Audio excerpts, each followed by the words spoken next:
Alright. Alright, folks, I'm back. I'm going to do this collection again, but I'm not going to read the critique reviews this time, because when I read the critique reviews, the video was getting longer. So, I will show you the DVDs and tell you how they open and close with, but I'm not going to read the critique reviews, just to save some time here.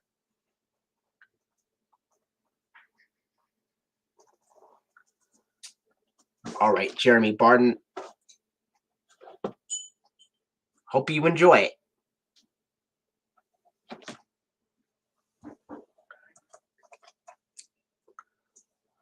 Here is the 1998 DVD release of Look Who's Talking. It says 1997, but the DVD is actually from 1998.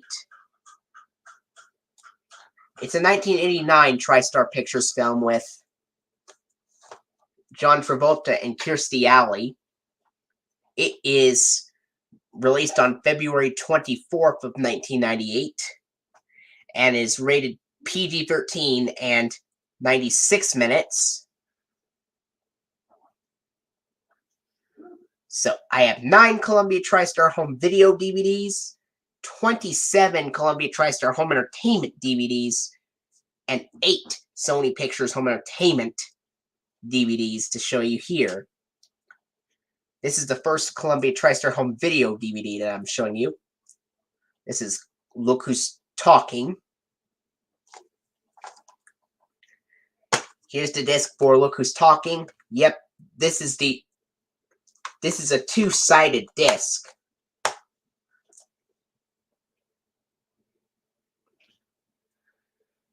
And at the beginning of this DVD, it has the 1993 Columbia TriStar Home Video logo, FBI warning, red warning and attention screens, the DVD menu.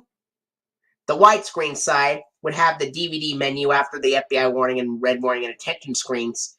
The full screen side would have the format screen before the DVD menu and after the FBI warning and attention screens.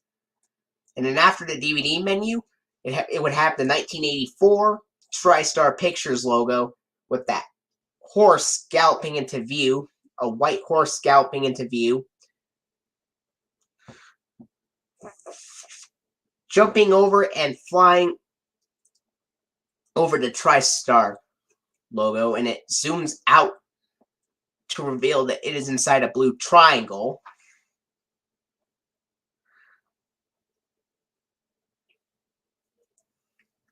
Yep, that's right.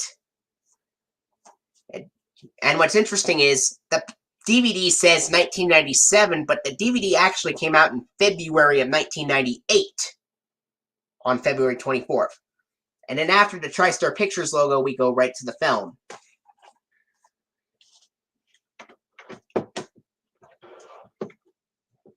Alright. Next up, I have the 1999. No, this is. Next up is a 2000. This was originally released in 1999, but this is a 2005 DVD reprint of The Adventures of Milo and Otis.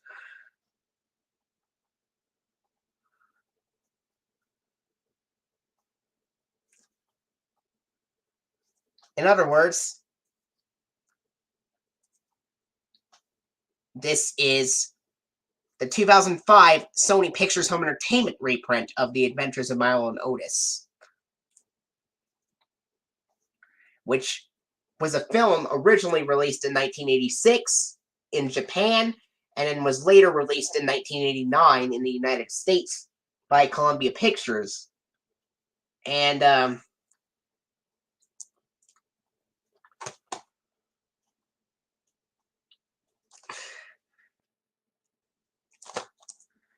this film is narrated by Dudley Moore, and it is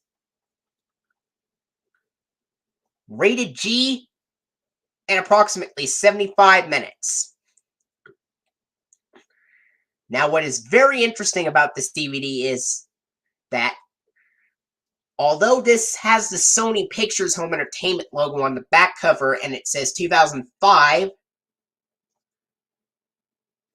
take a look at the disc on the other hand.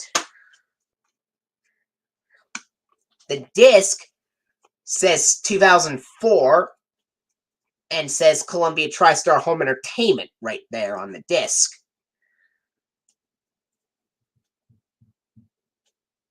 It says 2004 and has a Columbia TriStar Home Entertainment logo on the disc. Here's the disc for The Adventures of Milo and Otis. Now, at the beginning of this DVD of The Adventures of Milo and Otis, despite using the Sony Pictures Home Entertainment logo on the back cover and the Columbia TriStar Home Entertainment logo on the disc, at the beginning of the DVD of The Adventures of Milo and Otis, it has the 1993 Columbia TriStar Home Video logo being shown at the beginning of this DVD. When you put it into the DVD player, it has the 1993 Columbia TriStar Home Video logo at the beginning. Then it has the DVD menu, FBI warning, red warning and attention screens, and the format screen, and the 1989 Columbia Pictures logo where the sun rays stay still. And it has the song We're Gonna Take a Walk Outside Today playing in the background. Then we go right to the film. And the reason why it has the Columbia TriStar Home Video logo from 1993 at the beginning, rather than the Columbia TriStar Home Entertainment or Sony Pictures Home Entertainment logos, is because this particular 2005 DVD of The Adventures of Milo and Otis is a reprint of the original 1999 DVD release that was originally released on August 31st of 1999.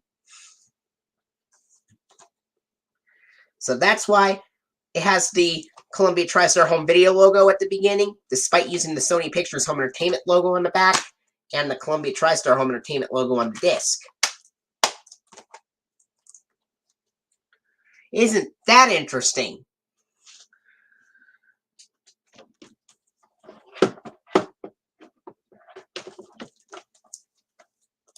Next up, I have the 1999 DVD release of The Bear, which is a 1989 TriStar Pictures film.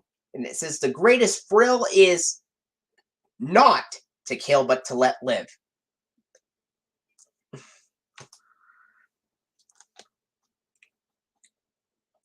Here's the spine and the back.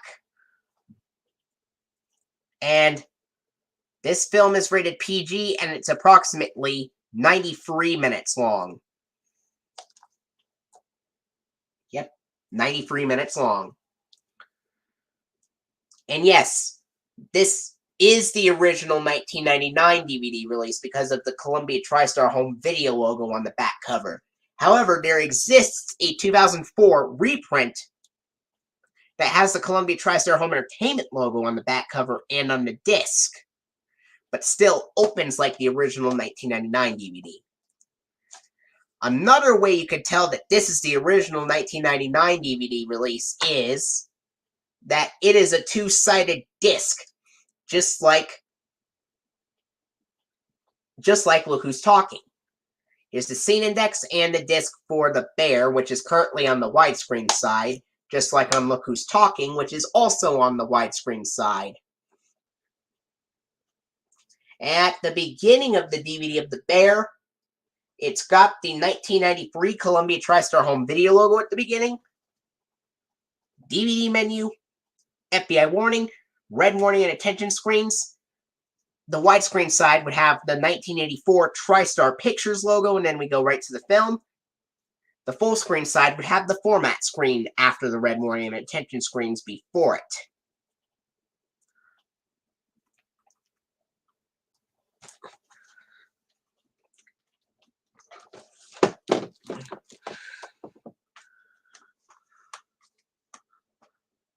Next up, I have a 1999 DVD release of The Adventures of Elmo and Grouchland. Elmo in his first movie. This, of course, stars Kevin Clash as Elmo, and it also stars other Muppeteers like Carol Spinney, Frank Oz, Jerry Nelson, Martin P. Robinson, and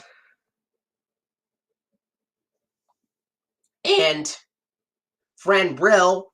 It also stars some human cast members like Roscoe Orman and Sonia Manzano and Emilio Delgado. I've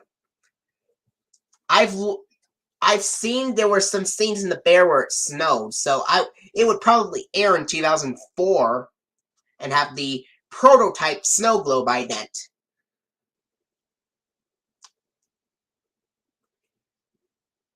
It says, join Elmo in his biggest adventure yet, co-starring Vanessa Williams and Mandy Patinkin.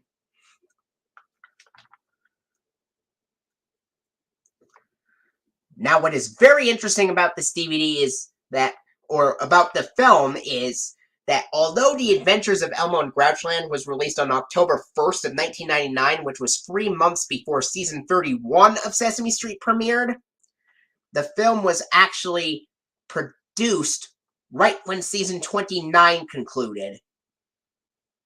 Hence why the around the corner sets are used. And normally at this time, Sony Wonder would release the Sesame Street VHS and DVD releases, except for The Adventures of Elmo in Grouchland, which is by Columbia Pictures, and the first film, Follow That Bird, which is by Warner Brothers Pictures, as this is the second Sesame Street feature film. Sony Wonder would also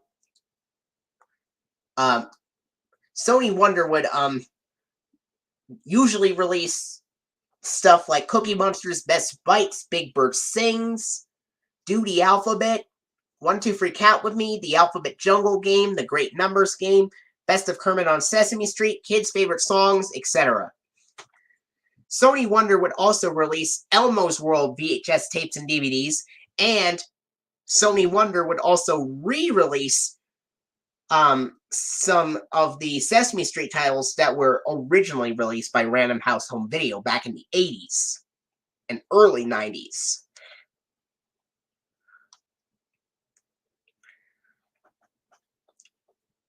It's rated G and 73 minutes.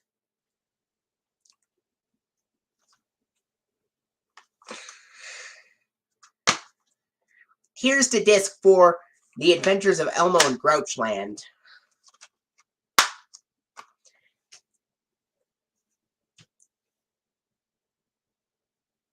And at the beginning of the film was released in theaters on October 1st of 1999 and was released on VHS and DVD on December 21st of 1999. At the beginning of the DVD of The Adventures of Elmo in Grouchland, it has the 1993 Columbia TriStar Home Video logo, DVD menu, FBI warning, red warning and attention screens, the format screen, and in the 1993 Columbia Pictures logo, which has that sunlight, and then it zooms out to reveal the torch lady holding the torch. And it has the more common 1998 arrangement of the fanfare, which is a mix of the common and alternate 1993 themes mixed together. The common 1993 one has piano. The alternate one sounds more orchestral. And it has the Sony Pictures Entertainment Company byline in that logo. And then the Jim Henson Pictures logo with Kermit the Frog, and it has the crate dropping, just like on Muppets from Space, at the end of the logo, except this time there is no dialogue.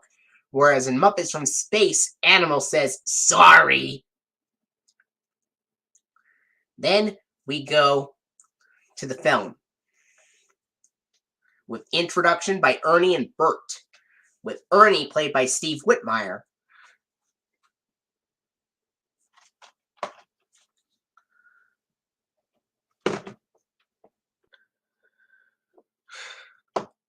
Originally, there was going to be a Children's Television Workshop logo for the film, but it was never used, apparently. It was the one with the CTW semicircle logo on some wheels.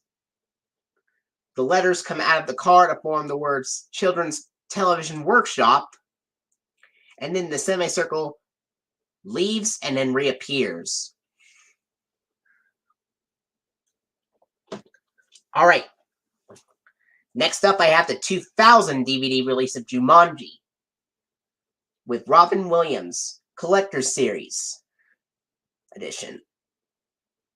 An exciting, thrilling adventure the whole family will love, says Barry Krutchnik of Premier Radio Network. It says right here. That's the only critique review I'll read here, though.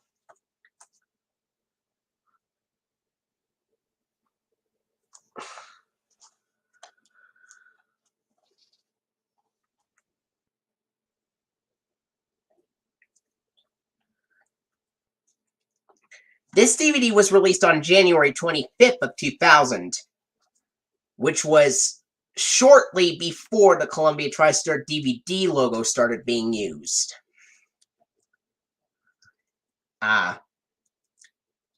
And since this was released in January 2000, it was not used until since this was released in January 2000, the Columbia TriStar DVD logo was not used until almost 2 months later. It's a 1995 TriStar Pictures film. It is rated PG and 104 minutes.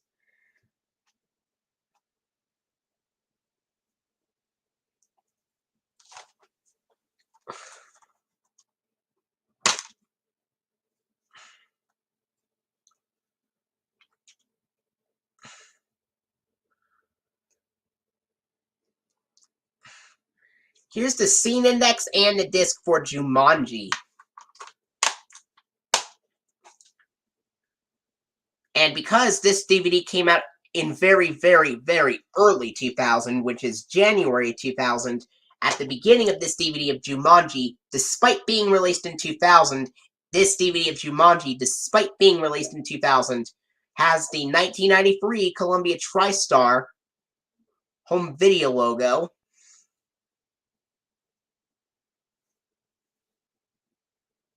And then the DVD menu, FBI warning, red warning and attention screens. And then the 1993 TriStar Pictures logo, which starts out on a dark background with clouds, and then the sun comes up and it makes the clouds brighten up. And it has the Pegasus spreading its wings, which are visible in the logo in this film. And this is also the first TriStar film to have the Sony Pictures Entertainment Company byline in the logo.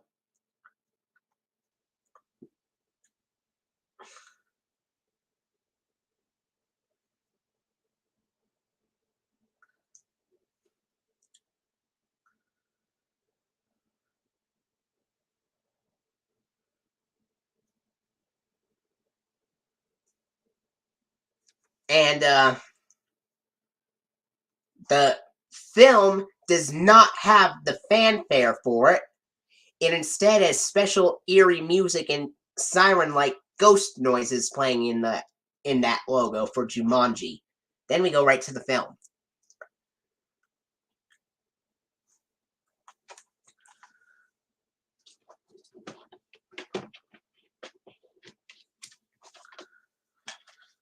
Alright.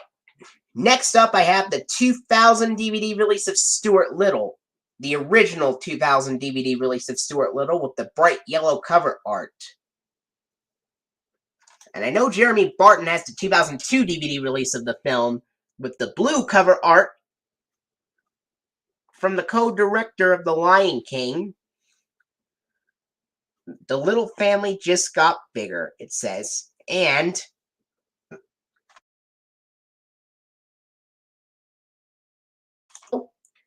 Nathan Lane, who is most famous for playing Timon in Walt Disney's The Lion King, which was released 5 years earlier than this. in theaters. Voices Snowbell the cat in this film. And it also stars Hugh Laurie and Gina Davis. This DVD was released on April 18th, 2000.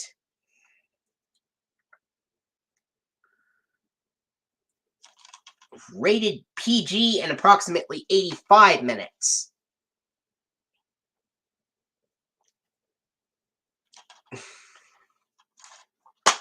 Here's the scene index and the disc for Stuart Little. At the beginning of this DVD of Stuart Little, it's got the 2000 Columbia TriStar DVD logo with the loud whooshes and the regular louder phaser sounds. Then the DVD menu, the FBI warning, red warning and attention screens, format screen, and then the 1993 Columbia Pictures logo with the more common 1998 arrangement of the Fanfare and Sony Pictures Entertainment Company byline.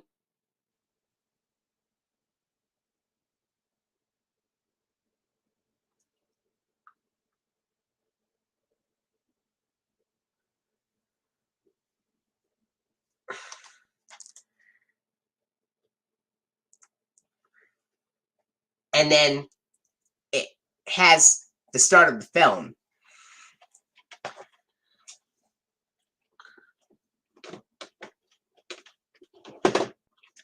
Next up, I have the very first DVD, the very first Dragon Tales DVD release to ever be made, and that is the 2000 DVD of release of Dragon Tales Adventures in Dragonland, and featuring 5 adventures: To Kingdom Come, Baby Troubles, Bad Share Day, Zack Takes a Dive, and The Forest of Darkness.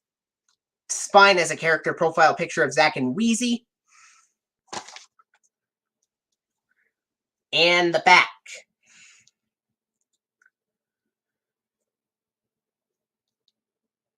And it features the songs Hello, Clap, and Round and Round. It's approximately 66 minutes long. And this is the only Dragon Tales DVD to have the Columbia TriStar Television Group logo on the back cover, and also the only Dragon Tales DVD to have the Columbia TriStar Home Video logo on the back cover and disc art as well. Because the DVDs of Dragon Tales released after this one would have the Columbia TriStar Home Entertainment logo on the back cover, and then even later Dragon Tales DVDs beginning in 2005 would have the Sony Pictures Home Entertainment logo on the back cover. So this is the only DVD of Dragon Tales to have the Columbia TriStar Home Video logo on the back cover, as this was released in 2000.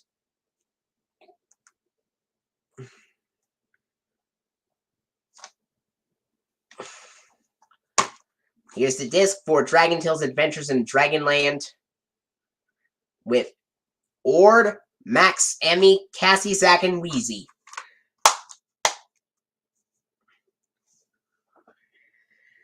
And at the beginning of this DVD of Dragon Tales Adventures in Dragonland, it has the 2000 Columbia TriStar DVD logo with the loud whooshes and the regular louder phaser sounds, just like on Stuart Little.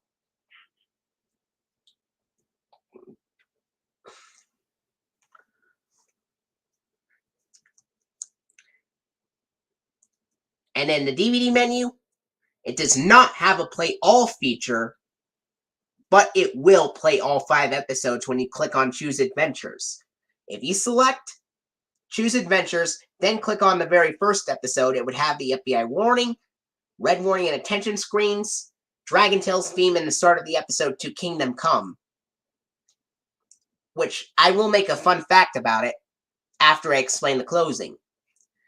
Now, the closing to the DVD of Adventures in Dragonland would have the last few seconds of the episode The Forest of Darkness, then the Season 1, the Dragon Tales Season 1 website bumper from 1999 to 2000, where the letters are colored bright pink, and Ord says, "To learn more about Dragon Tales, visit us at pbskids.org.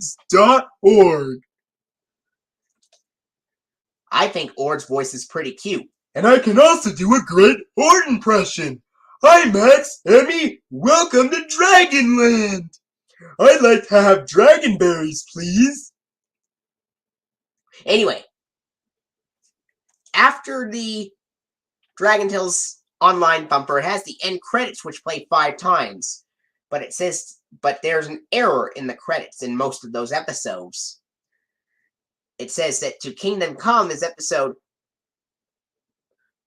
5B, Baby Troubles, episode 33A, Bad Share Day, episode 34B, Zack Takes a Dive, and Zack Takes a Dive, episode 30A. To Kingdom Come is actually episode 2A, Baby Troubles is episode 32B, Bad Share Day is episode 35A, and Zack Takes a Dive is episode 29A, but at least they got the Forest of Darkness correct, which is episode 1B, as the Forest of Darkness was paired up with To Fly with Dragons, and these two were the very first episodes of Dragon Tales when Dragon Tales first broadcasted back on September 6th of 1999. Because the first episodes of Dragon Tales were To Fly with Dragons and The Forest of Darkness, back on September 6th of 1999. And then, here comes the interesting part. Even though the Sesame Workshop House and Roof logos on the spine, the back cover, and the disc art, the DVD of Dragon Tales Adventures in Dragonland itself actually has the 1997 to 2000 Children's Television Workshop semicircle logo, which is the later version from 1998 with the word "Play It Smart" at the bottom. That is also shown in seasons 30 to 31 of Sesame Street and later season 29 episodes of Sesame Street as well, beginning in 1998.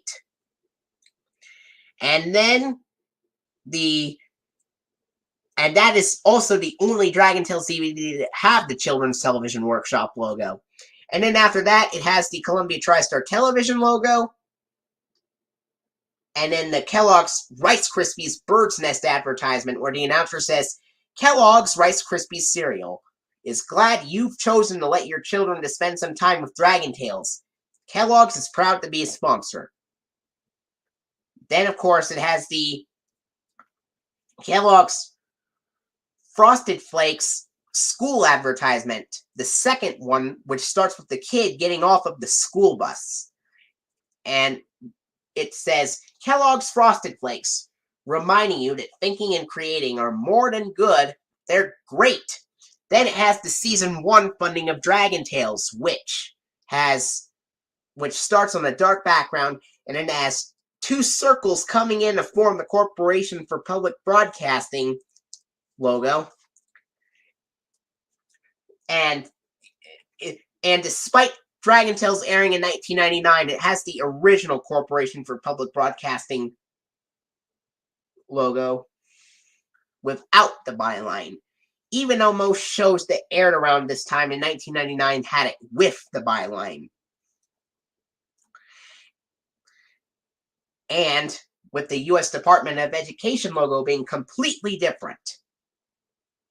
And the announcer says, "Dragon Tales is funded in part by a grant from the Corporation for Public Broadcasting through funds from the U.S. Department of Education." And then after that, of course, it has the 1999, the PBS Kids ident from September 6th of 1999 with Dot the girl running up to the screen, where Dot the girl runs up to the screen. And then it has the DVD menu again. The DVD releases of Dragon Tales used the Dot variant of the PBS Kids ident from 1999. But the Dot ident isn't the only ident that is shown on Dragon Tales broadcasts back in 1999. Yes, the Dot version is more common on television airings of Dragon Tales, but there have been times where Dragon Tales episodes used the Dash ident on television airings. The one with Dash the boy thinking about something. Then the DVD menu. And yes, that DVD is released August 1st of 2000 of Adventures in Dragonland, which was also Jeremy Barton's 4th birthday. Speaking of To Kingdom Come, there has been a program break uploaded by CDCB2 from October 10th of 2000, which shows the last scene from the episode Goodbye Little Caterpoozle, and that episode was paired up with To Kingdom Come when those episodes aired. And after the credits, it had the Children's Television Workshop semicircle logo with the word Play It Smart, and then the PBS Kids dot ident after the funding.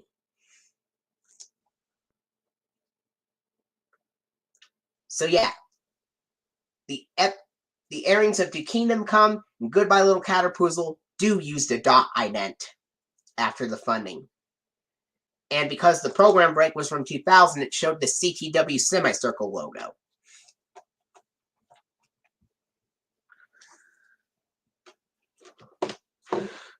All right. Next up, I have the 2000 DVD release of Look Who's Talking 2 with John Travolta and Kirstie Alley from the first two films, featuring the voices of Bruce Willis, Roseanne Barr, and Damon Wayans as well. 1990 TriStar Pictures film. This was released on October 10th of 2000.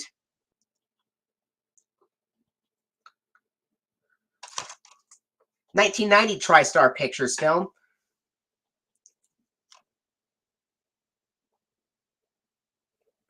This film is rated PG-13, and it's approximately 81 minutes.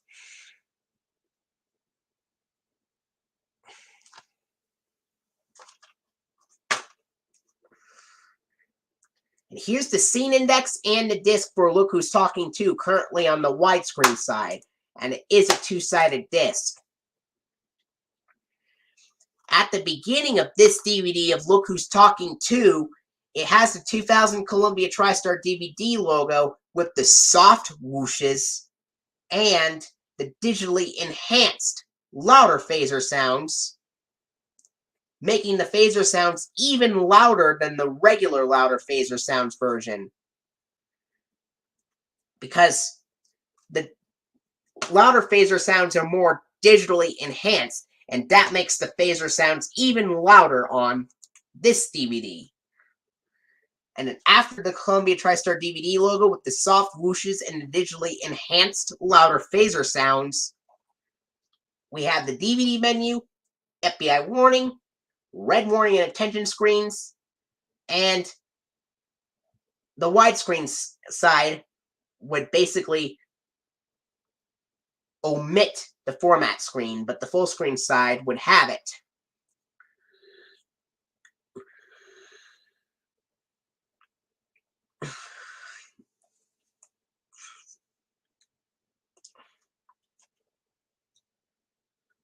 And then after that, there's a very interesting variation of the 1984 TriStar Pictures logo, which has the same animation and music of the horse galloping in the view and stuff, but there's also an additional voiceover by Bruce Willis, who does a Mr. Ed impression here, saying, "Whoa, Wilbur! Here I go! I'm running pretty good now, and I'm gonna take a jump, and oh, I got wings, and I'm flying! Oh, Wilbur! TriStar Pictures, where anything can happen." And then we go right to the film. There is a very similar version of that TriStar Pictures logo in a film called Another You. But the Another You variant of the TriStar Pictures logo has very explicit language done by Richard Pryor, which I will not say what happens, but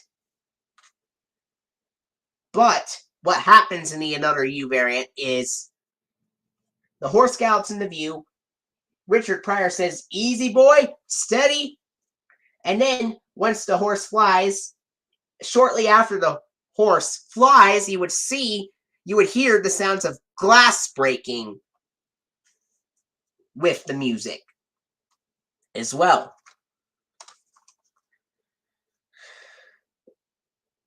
And another U variant has very explicit language, but I'm not gonna say what Richard Pryor said in that variant, because that language is pretty explicit, and I like to keep this language free as possible here.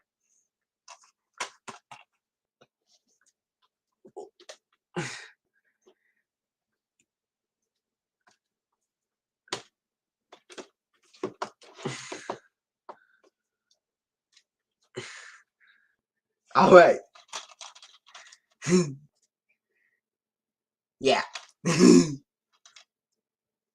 Next up, I have the 2000 DVD release of Thomas and the Magic Railroad with Peter Fonda, Mara Wilson, and Alec Baldwin. This was released on Halloween Day of 2000, surprisingly, on DVD and VHS.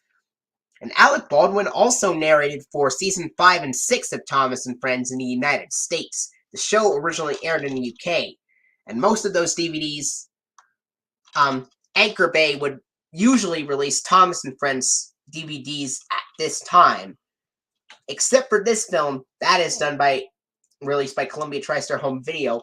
But other Thomas DVDs released at this time are made by Anchor Bay Entertainment, and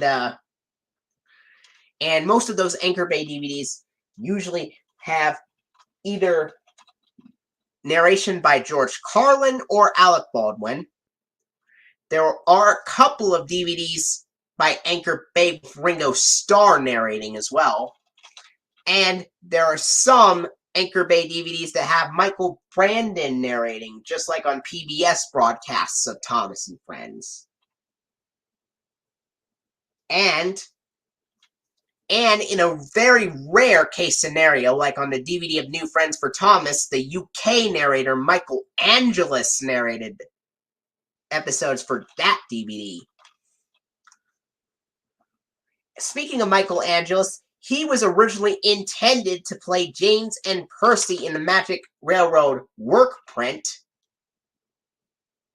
before some female actors replaced him.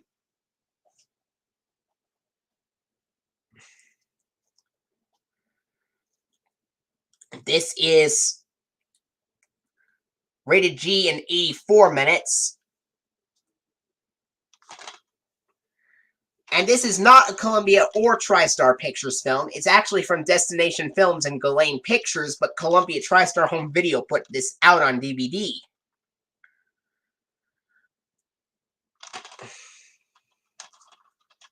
Here is the disc for Thomas and the Magic Railroad. At the beginning of this DVD of Thomas and the Magic Railroad, it has the 2000 Columbia TriStar DVD logo with the loud whooshes and the regular louder phaser sound, just like on Stuart Little and Dragon Tales Adventures in Dragonland. Then the DVD menu, FBI warning, red warning and attention screens, format screen, Destination Films logo, Ghislaine Pictures logo on the film. And that is my last DVD with the Columbia TriStar Home Video logo on the back cover and packaging. So I have 9 Columbia TriStar Home Video DVDs. Next up, I have a whole bunch with the Columbia TriStar Home Entertainment logo on the packaging. I have a whole lot of them. And here's the first one with the Columbia TriStar Home Entertainment logo on the packaging that I have. And it is the 2001 DVD release of The Muppets Take Manhattan, which is a 1984 TriStar Pictures film. And this is one of the 3 Muppet films to have Jim Henson voice Kermit the Frog, with the other 2 being The Muppet Movie and The Great Muppet Caper, which was released before The Muppets Take Manhattan in theaters. And then future films released after that, after The Muppets Take Manhattan, future films released after that would have Steve Whitmire voice Kermit the Frog.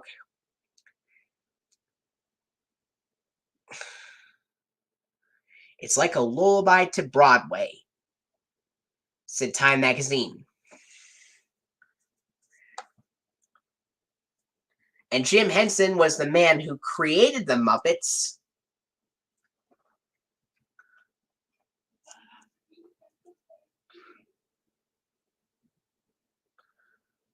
And he no longer voiced Kermit the Frog after 1990.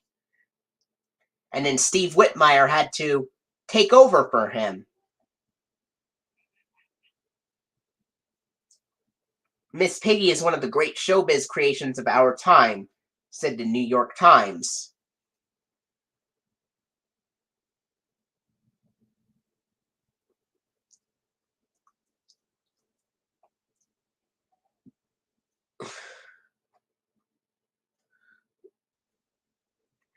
And how he did not voice Kermit after 1990? Well, he got really sick, and and the doctors, tried to catch it, and the doctors tried to make Jim Henson feel better, but it did no good. And then Steve Whitmire had to take over for him because Jim Henson already left back in 1990.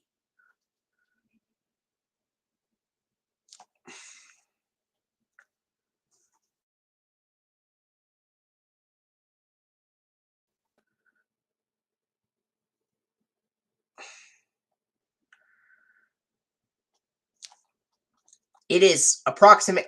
This also stars Joan Rivers, who was also the voice of Francine's grandmother in the Arthur episodes, Is That Kosher? And from season 12.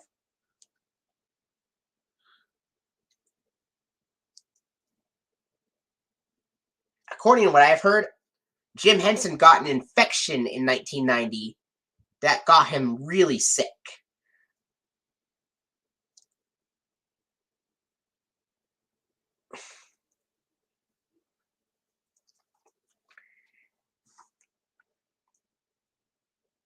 It's rated PG. No, it's rated G, and it's 94 minutes.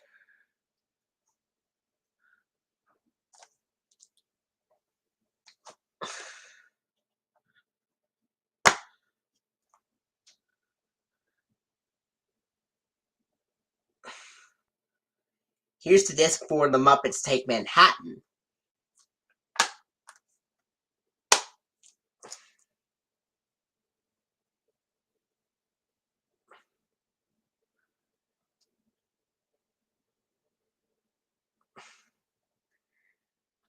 And this DVD was released on June 5th of 2001.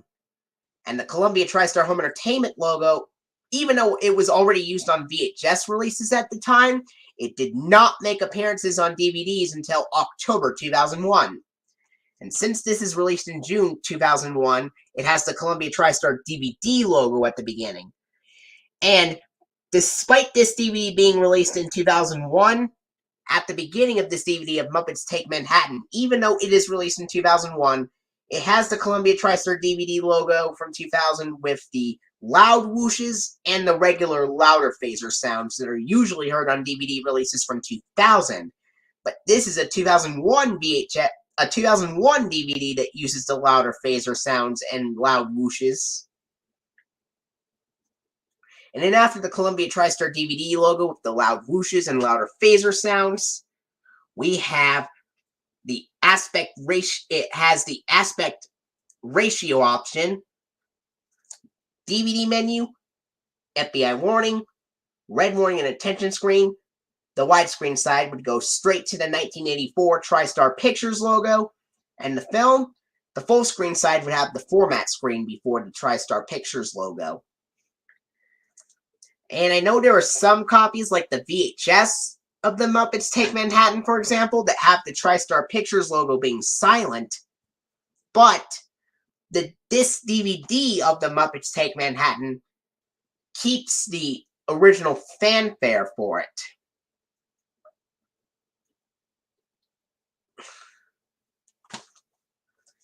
Well, that's Muppets Take Manhattan.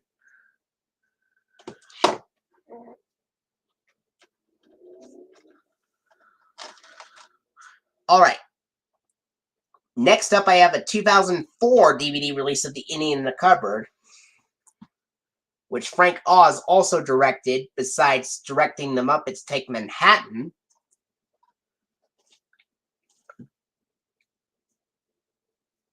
Which was a 1995 film that Paramount released. And then Columbia Pictures would then release it on VHS and DVD.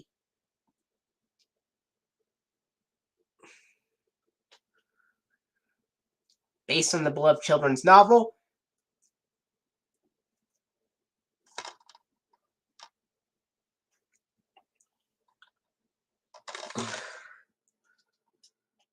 This film is rated PG for mild language and brief video images of violence and sexy dancing, and approximately 96 minutes. Approximately 96 minutes.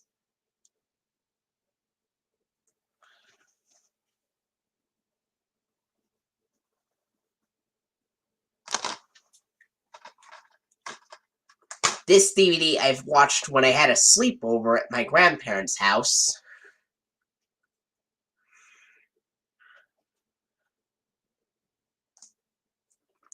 Here's the disc for The Indian in the Cupboard.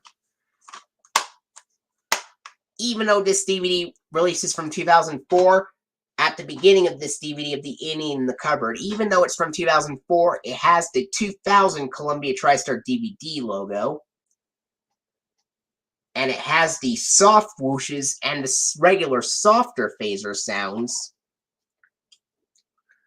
And then the DVD menu, the black PG rating screen, FBI warning, red warning and attention screens, and then the Columbia Pictures logo, made specifically for the film, from the 1993 Columbia Pictures logo, with the opening theme of the film, and it does not have the Sony Pictures Entertainment Company byline.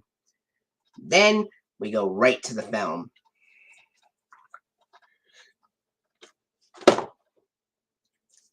Next up, I have the 2001, and the reason why the Columbia TriStar DVD logo was used on The Indian in the Cupboard from 2004 is because it is a reprint of the original 2001 DVD release. Alright, next up, I have, and The Indian in the Cupboard was originally released on July 3rd of 2001. Next up, I have the 2001 DVD release of Dragon Tales, Let's Share, Let's Play, from Sesame Workshop and Sony Pictures Family Entertainment, featuring 5 adventures, which are Quetzal's Magic Pop-Up Book, The Fury is out on this one, Much Ado About Nodlings, 4 Little Pigs and Quibbling Siblings, The Spine has a character profile picture of Max, and it features the songs Shake Your Dragon Tail, Bet You Can, and Wiggle. It's approximately 65 minutes. Although it has the Sony Pictures Family Entertainment Group logo on the back cover and the disc label, the Columbia TriStar Television logo would still be used on those Dragon Tales DVDs until 2004. Even though there's a 2003 release with the Sony Pictures Television logo called Let's Start a Band. This DVD was released on August 14th of 2001.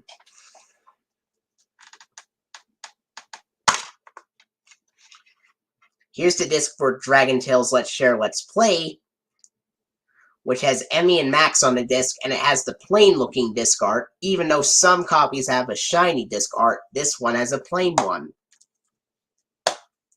And at the beginning of this DVD of Dragon Tales Let's Share, Let's Play, it has the 2000 Columbia TriStar DVD logo, but while Adventures in Dragonland has the loud whooshes and the regular louder phaser sounds, Let's Share, Let's Play has the soft whooshes and the softer phaser sounds, the regular softer phaser sounds.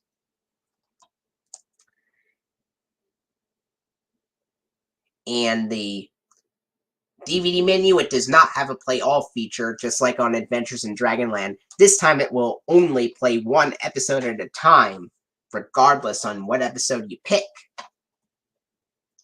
But if you click on the first episode, which for Choose Adventures, and then you select Quetzal's Magic Pop-Up Book, it has the FBI warning, red warning and attention screens, the Dragon Tales theme, and the start of the episode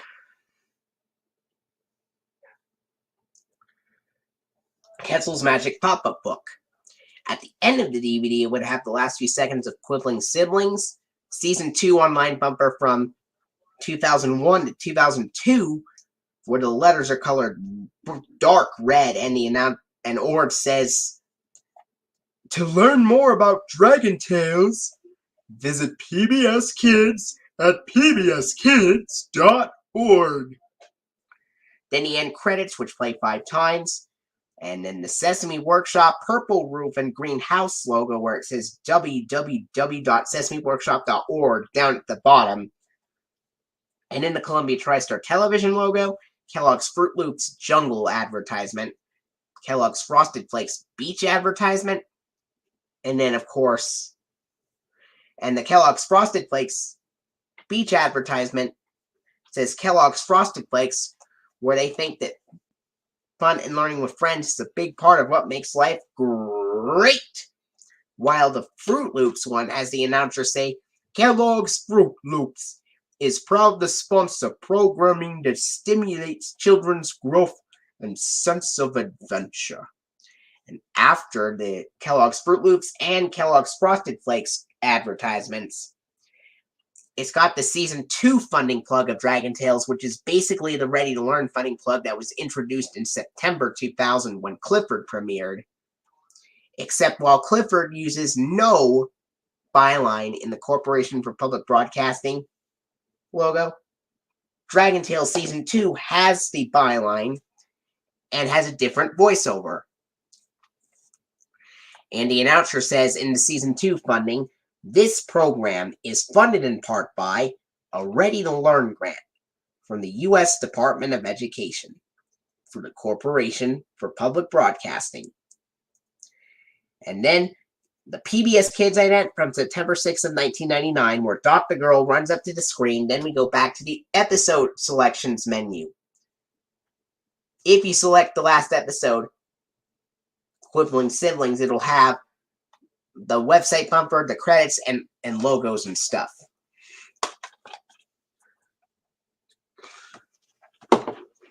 All right. Next up is the 2001 DVD release of Kramer vs. Kramer with Dustin Hoffman, winner of 5 Academy Awards, 1979. Best Picture, Best Actor, Dustin Hoffman. Best Supporting Actress, Meryl Streep. Best Director, Robert Benton. And Best Screenplay adapted by Robert Benton as well. Speaking of which, there is a scene in this film that is later reused in an episode of Family Guy. And it is, of course, the scene where the boy takes the ice cream out of the freezer even after his dad told him not to. He's like, don't be smart now. You go right back and you go put that right back until you finish your dinner. I'm warning you, you take one bite of that and you're in big trouble. Hey, don't you dare. Don't you dare. Hey, now you listen here. You put that ice cream in your mouth and you are in very, very, very big trouble. Don't you dare go anywhere beyond that. Put it down right now. I am not going to say it again. I am not going to say it again. I am not. And then after this, there's a scene where Dustin Hoffman uses explicit language on that little boy, which I will not talk about, though. Intelligent, beautifully crafted, intensely moving film, says Leonard Maltin. This DVD was released on August 28th of 2001, and this is a 1979 Columbia Pictures film. And it is rated PG in approximately 105 minutes.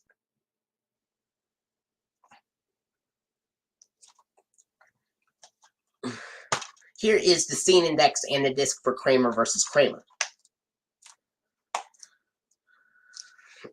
At the beginning of this DVD of Kramer vs. Kramer, it's got the 2000 Columbia TriStar DVD logo with the soft whooshes and the softer phaser sounds.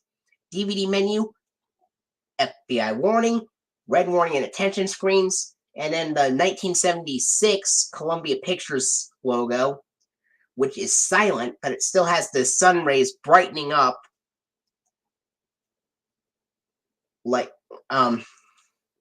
And then the sun rays dim down, and it becomes a semicircle with the words Columbia Pictures. Then we go right to the film. All right. This next DVD I have here is a 2001 2-disc special edition DVD release of Monty Python and the Holy Grail with Graham Chapman, John Cleese, Terry Gilliam, Eric Idle, Terry Jones, and Michael Palin,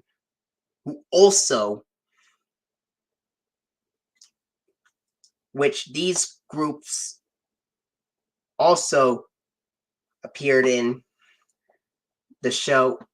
These group of people, Graham Chapman, John Cleese, Terry Gilliam, Eric Idle, Terry Jones, Michael Palin, they also appeared in Monty Python's Flying Circus, which aired from 1969 to 1974.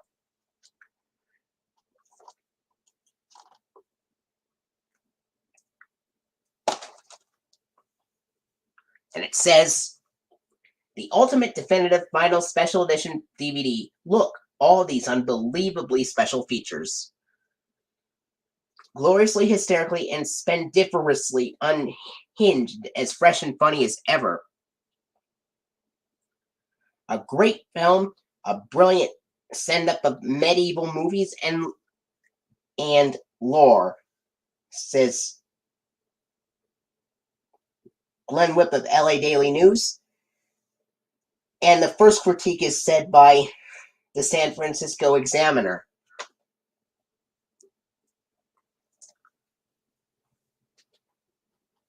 Oh, I promised you I wouldn't read the critique reviews, but here we go.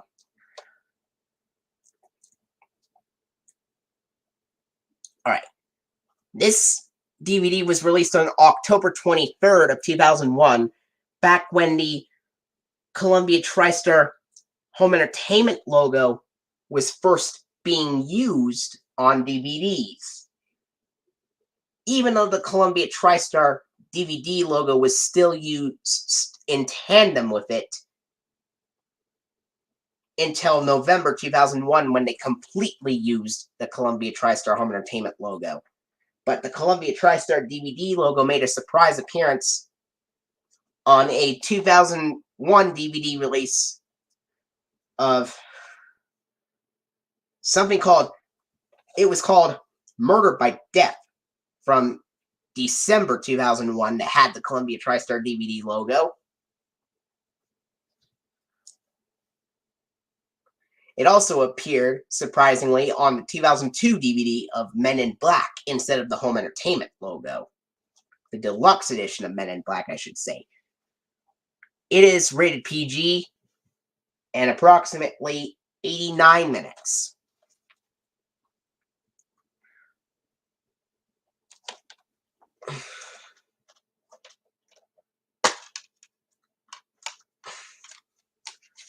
Here's disc 1, which is the film.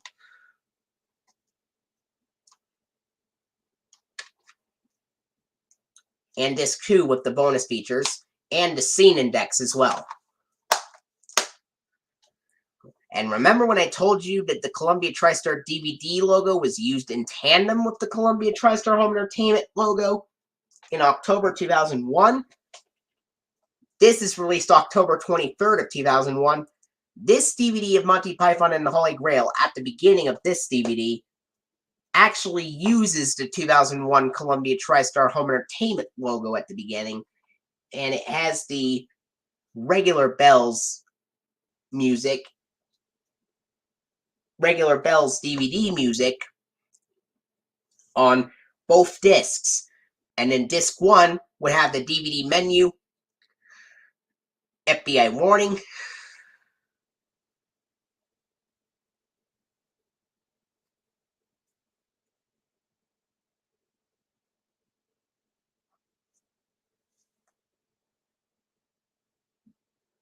alright, after the Columbia TriStar Home Entertainment logo on disc 1, it has the DVD menu, FBI warning, and then the red warning and attention screens, and then a funny outtake, which looks like something from the 1940s based off of a black and white film, is used before the actual film starts.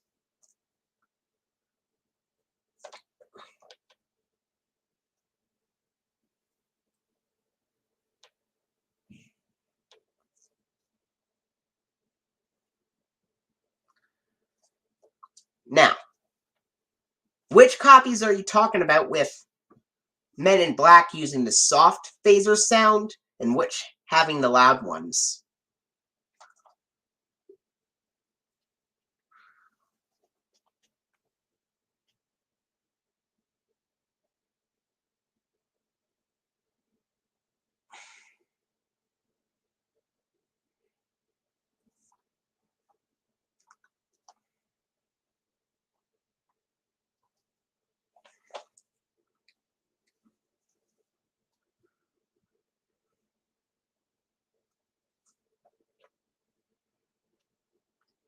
And then for disc 2, after the Columbia TriStar Home Entertainment logo, has the FBI warning, red warning and attention screens, and then the bonus features menu.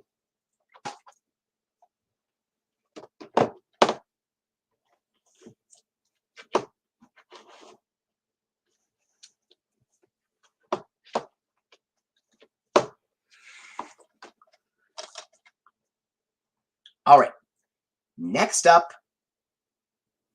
I have the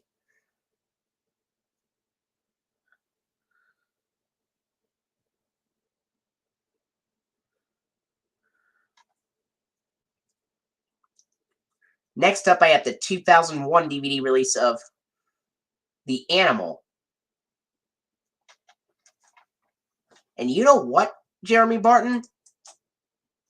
You are not going to believe this, but there is a DVD from May 2nd of 2000 that has these regular softer phaser sounds on here. I will send you a link to it.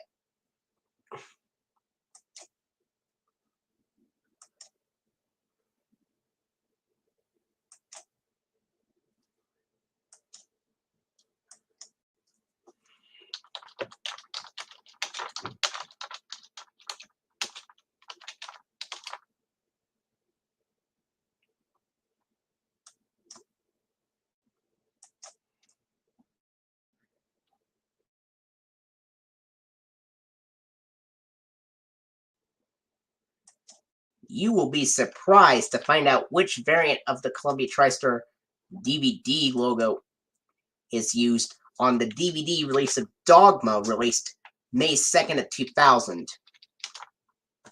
Alright, moving on. Next up is the 2001 DVD release of The Animal with Rob Schneider, released October 30th, 2001.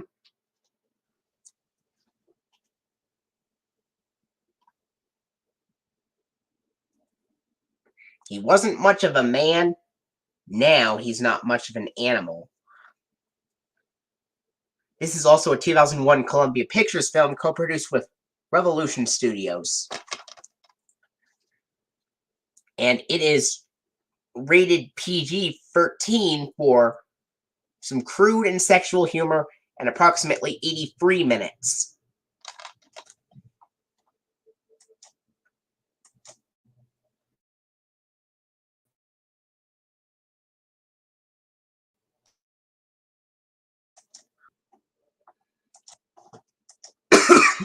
Hold on a second, folks.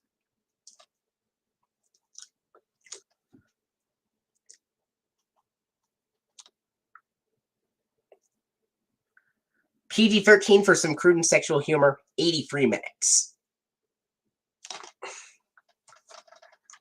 Here's the disc for the animal. And at the beginning of this DVD of the animal, it has the 2001 Columbia TriStar Home Entertainment logo with the regular Bells music. This is another DVD from 2001 that had the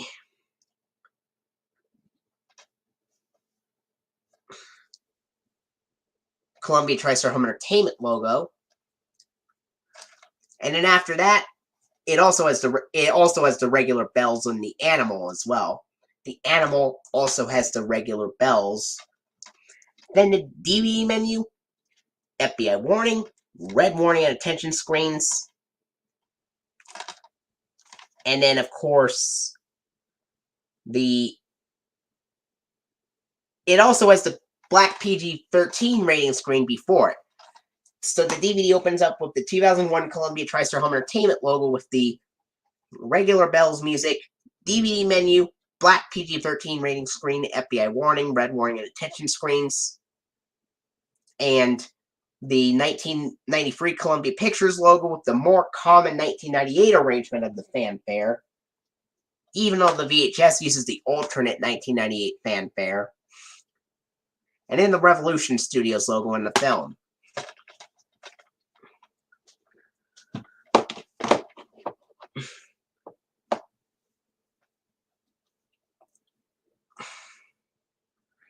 The regular bells would usually be heard on DVD releases of films released from 2001 and from 2001 to like 2004 or 2005.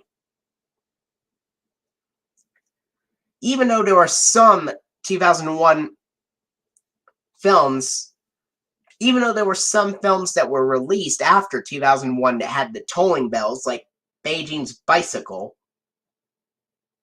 Alright. Next up, I have the 2002 DVD release of Dragon Tales Don't Give Up, which features Pigment of Your Imagination, Backwards to Forwards, Sandcastle Hassle, Tales You Lose, and Bully for You.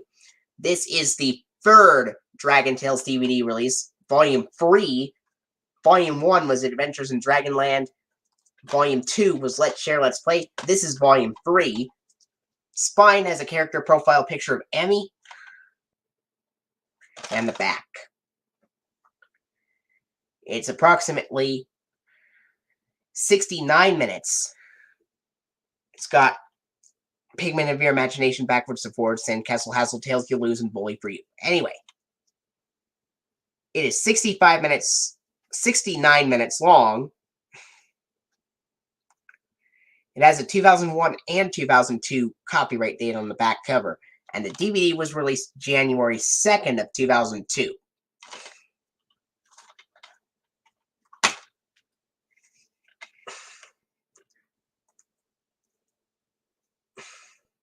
Here's the disc for Dragon Tales Don't Give Up, which featured Cassie, Zack, and Wheezy.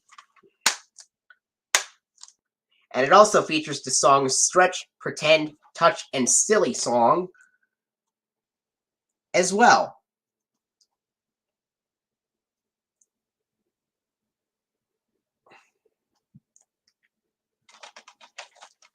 At the beginning of this DVD of Dragon Tales Don't Give Up, it has the 2001 Columbia TriStar Home Entertainment logo, but it has the Tolling Bells DVD music that is mostly heard on DVD releases of television shows like Dragon Tales, JG the Jet Plane, Bear in the Big Blue House, The Berenstain Bears, The Webulous World of Dr. Seuss, etc.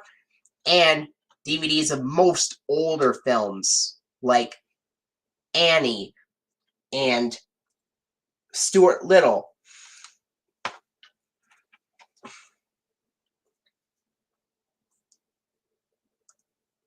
Then the DVD menu. and films released before summer 2001.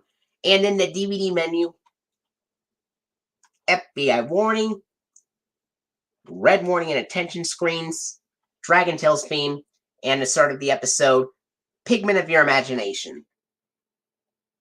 At the end of the DVD, it has the last few seconds of Bully for You, the season 1 online bumper, and then the end credits, which play 5 times.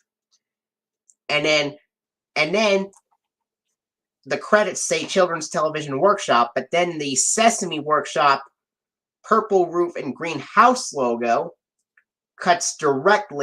the credits cut directly to the purple house and green roof variant of the Sesame. The credits cut directly to the purple roof and greenhouse version of the Sesame Workshop logo, and it does not say sesameworkshop.org at the bottom this time, which plasters the Children's Television Workshop semicircle logo because it is a later DVD release. So anyway, the end credits, Sesame Workshop purple roof and green house logo, and in the Columbia TriStar Television logo, Kellogg's Fruit Loops Jungle advertisement, Kellogg's Frosted Flakes Beach advertisement, and in the Season 1 funding, just like on Adventures in Dragonland, and in the PBS Kids ident from September 6th of 1999, where Dot the Girl runs up to the screen, and the DVD menu. I have a couple of interesting facts here. One is that Peeves uploaded a program break that has the last few seconds of the episode True Blue Friend, which was paired up with Sandcastle Hassle when it aired on TV, and it had the green roof and blue house version of the Sesame Workshop logo after the credits. And after the funding, it had the PBS Kids dot ident, just like on the DVD releases. And there was another program break uploaded by RTX Wheels from 2000. And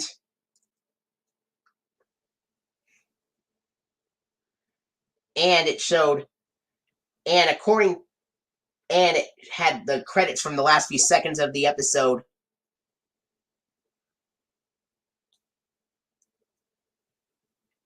Bully for You and the Great White Cloud Whale. The end credits from Bully for You and the Great White Cloud Whale on RTX Wheels video had the Children's Television Workshop semicircle logo after the credits, and then it had the PBS Kids dot ident after the funding as well. And Jeremy Barton, I remember you told me you saw an airing of Bully for You and the Great White Cloud Whale back in the early to mid 2000s or something, and you saw a later airing of those episodes with house version of the Sesame Workshop logo, but still using the dot logo like the program break.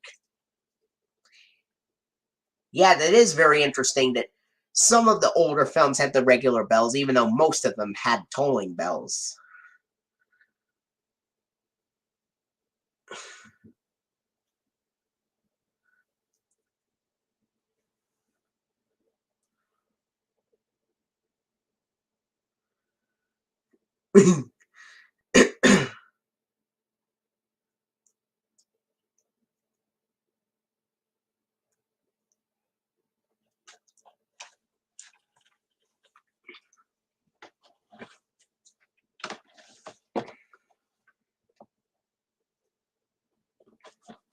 What did you think of those facts, Jeremy?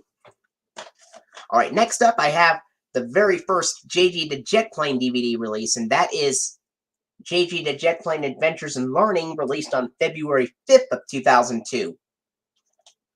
Contains 5 adventures, and they are A Trip to Skylandia, JG's Butterfly Adventure, JG and the Magic Books, Tuffy's Trip to Pangabula, and Tuffy's Adventure in Pangabula.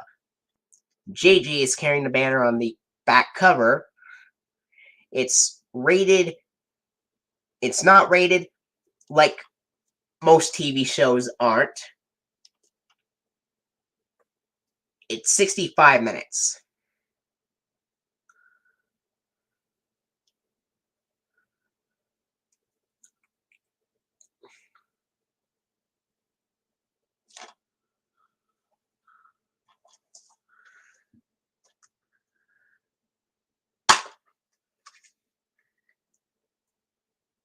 Here's the disc for JG the Jet Plane Adventures in Learning.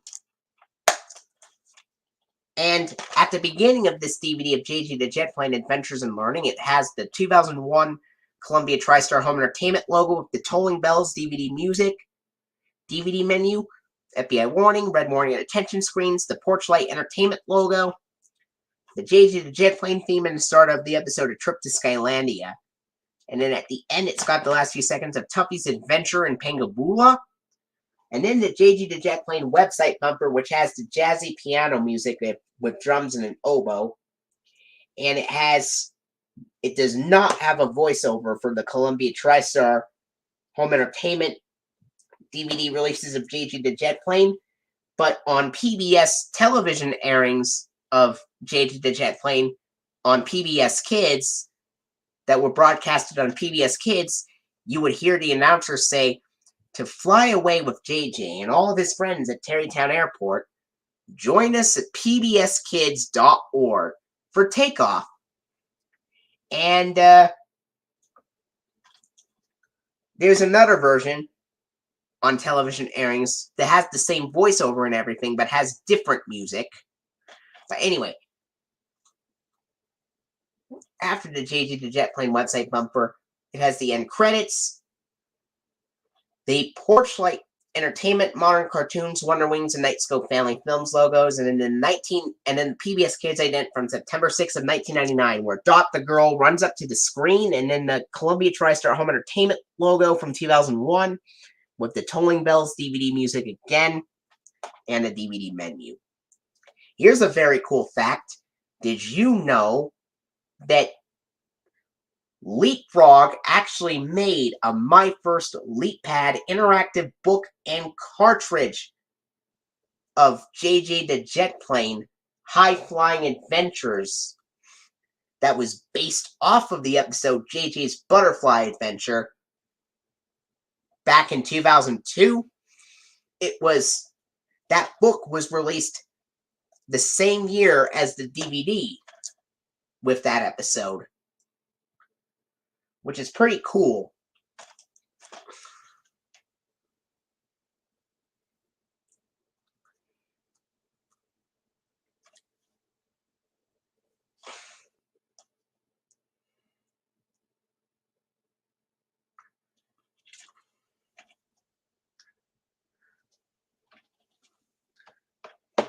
And JJ's Butterfly Adventure was one of the episodes on this DVD as well. Alright, here we go.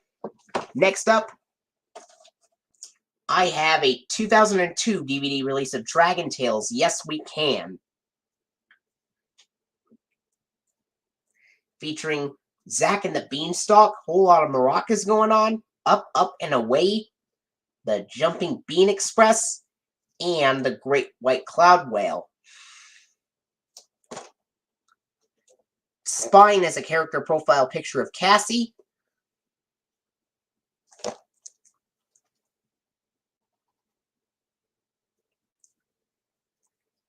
And the back. And it features the songs Stretch, Hum, Clap, and Wiggle.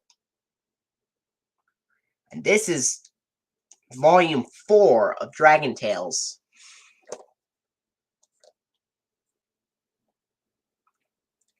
This DVD was released April 2nd of 2002. It is 65 minutes long.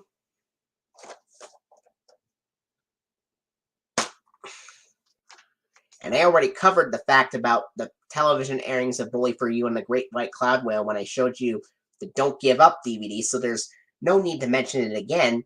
And here's the disc for Dragon Tales Yes We Can, which has Max and Ord on the disc.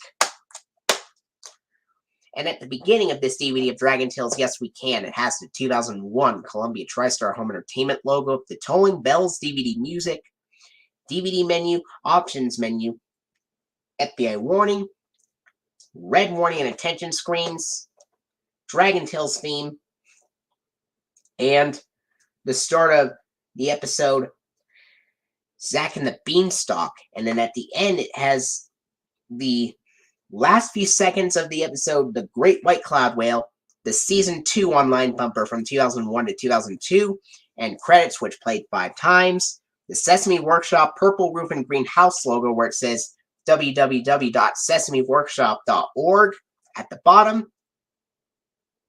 And then the Columbia TriStar television logo, Kellogg's Fruit Loops Jungle advertisement, Kellogg's Frosted Flakes Beach advertisement, and then the Season 2 funding of Dragon Tales again.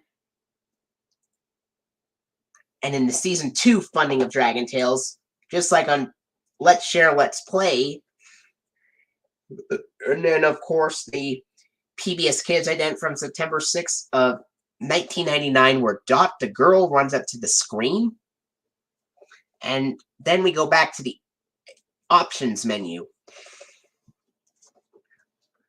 And for Adventures in Learning, if I accidentally said DVD menu after the Columbia TriStar Home Entertainment logo at the end, I meant to say episode selections menu.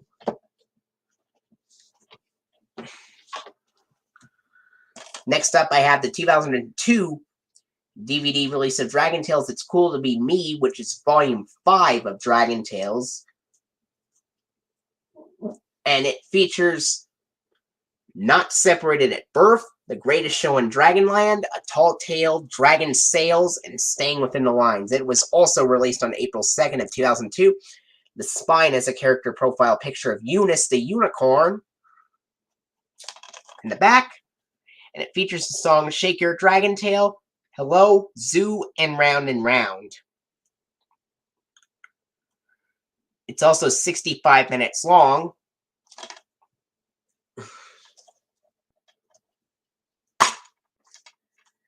Is the episode index and the disc for Dragon Tales It's Cool to Be Me, which has Emmy and Cassie on the disc this time. Unlike Yes We Can, which had Ord and Max.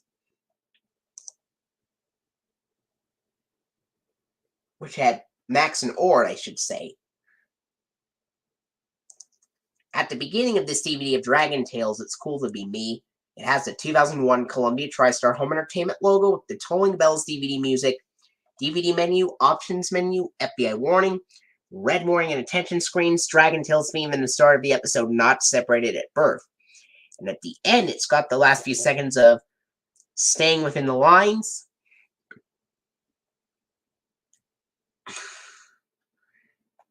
And then the Dragon Tales Season 2 online bumper from 2001 to 2002. The end credits, which play 5 times, and then the Sesame Workshop purple roof and green house logo, where it says www.sesameworkshop.org down at the bottom. Then the Columbia TriStar television logo, Kellogg's Fruit Loops Jungle advertisement, Kellogg's Frosted Flakes Beach advertisement, and then Season 2 funding of Dragon Tales. And then the PBS Kids ident from September 6th of 1999, where Dot the girl runs up to the screen, and then DVD menu, or options menu. We go to the options menu. All right, here we go.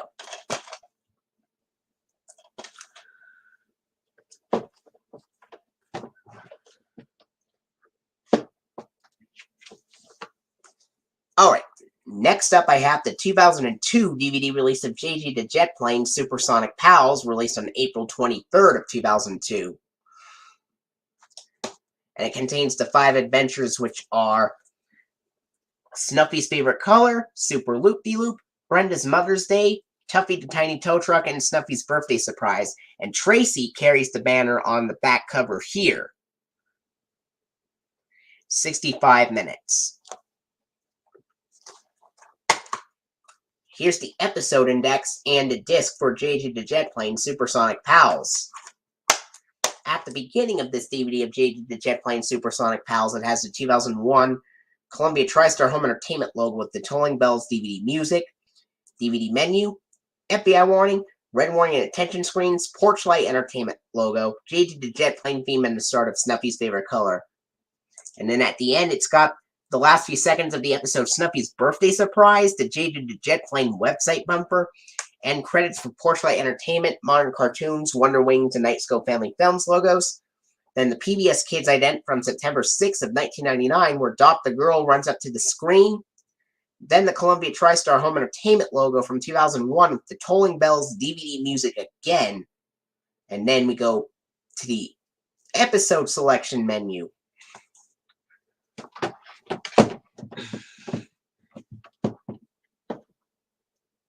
Alright. The next DVD I have here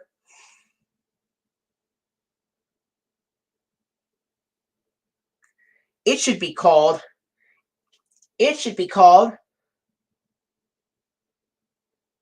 Friends Around Terrytown, which is the DVD version of First Flight to New Friends, where not only it contains Snuffy's first day of school, JJ's speedy delivery, and the buddy system from the VHS release of First Flight to New Friends, but 2 additional episodes called JJ and the Stars at Night and Old Oscar Leads the Parade, the CGI series episode from 1998. The one with Mary Kate Bergman as JJ the Jet Plane, I should say.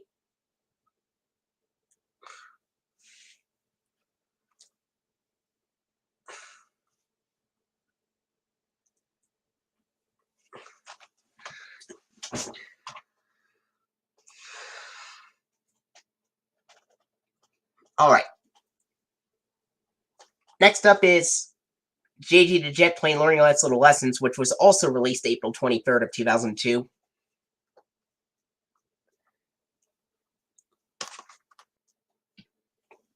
And it has 5 episodes, which are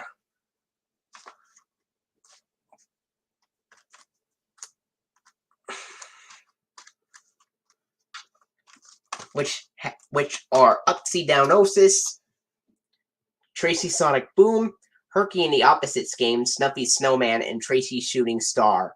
Snuffy is carrying the banner on the back cover of this DVD.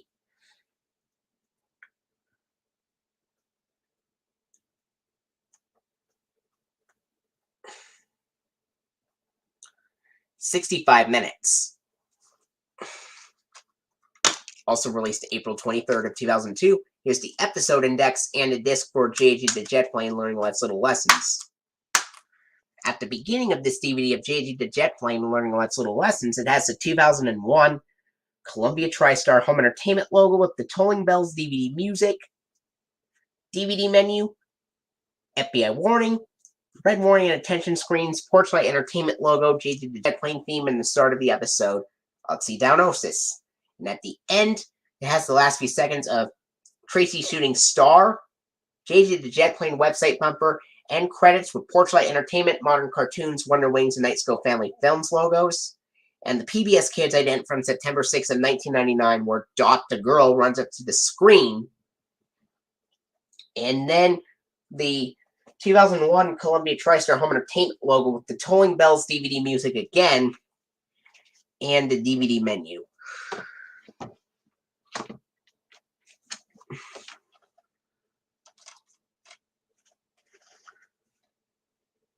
Next up, I have the 2002 DVD release of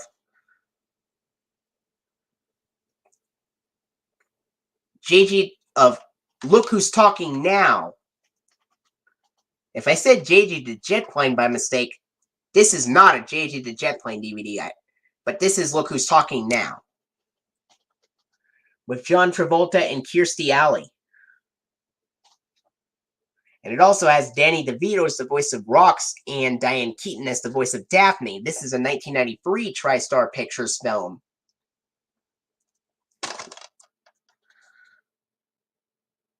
And this DVD was released on June 11th of 2002, which was the same day Sony Wonder released Arthur the Good Sport and Arthur's Great Summer on DVD and VHS, and Arthur Goes to the Doctor and Arthur's Best School Days on DVD, and Sesame Street Bert and Ernie's Wordplay on DVD.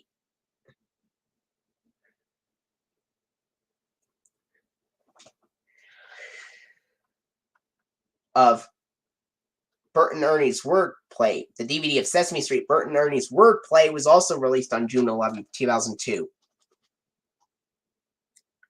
Yep, you are correct, it does. I will go over that when I talk about the opening. It's rated PG-13 for off-color dialogue and 95 minutes. Here's the scene index and the disc for Look Who's Talking Now. And you are correct, Jeremy Barton, because at the beginning of this DVD of Look Who's Talking Now, it does have the 2001 Columbia TriStar Home Entertainment logo, and it does have the Tolling Bells DVD music, just like the JJ DVDs, like you've mentioned. Yes. And then the DVD menu, the black PG-13 rating screen, and then the FBI warning, red warning and attention screens, the format screen, 1993 TriStar Pictures logo with the original 1993 fanfare. By the way, both of the keys are both in C major, by the way, for both the Columbia TriStar Home Entertainment and TriStar Pictures themes. Then we go right to the film.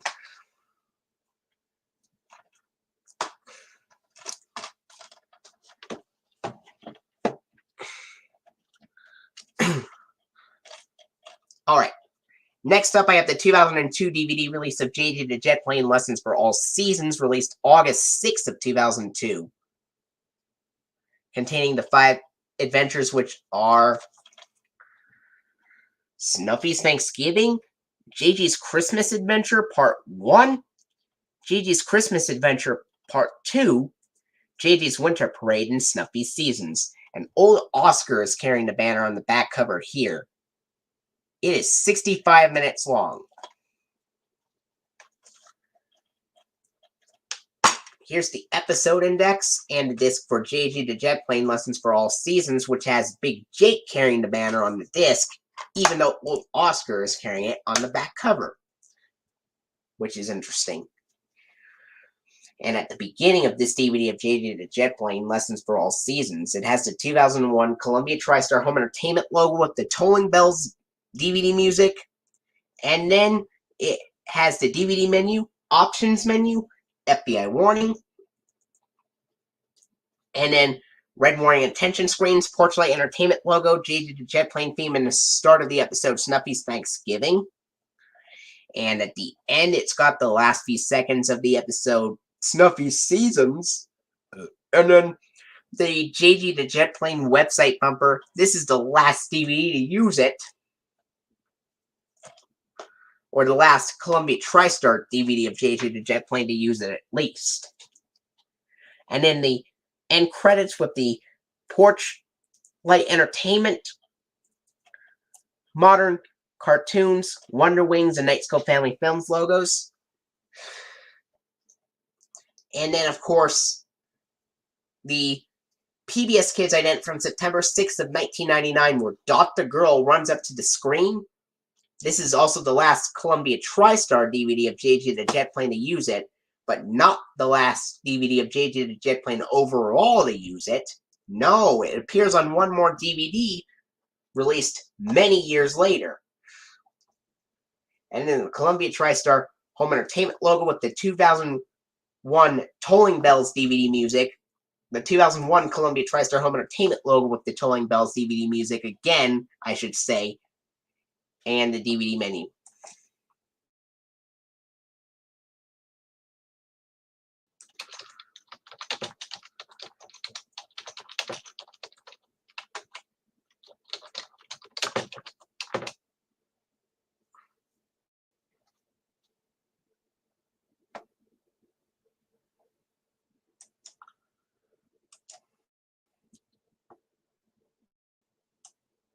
Get the crowd moving during live sound month ads. You are not going to believe this, Jeremy Barton, But the PBS Kids ident where Dr. Girl runs up to the screen appears on the 2009 DVD release of JJ's Christmas Surprise. I sent you the link to that right there.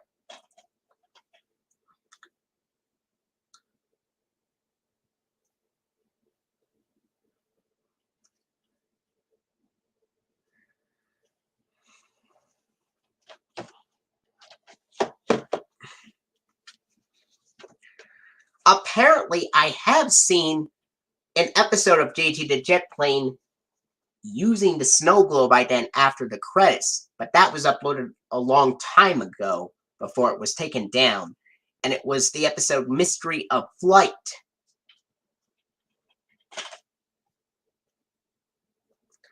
Next up, I have the 2002 DVD release of Kermit's Swamp Years, released on September 3rd of 2002. It is a direct-to-video film because the Columbia TriStar Home Entertainment logo appears twice on this DVD. An all-new feature-length movie.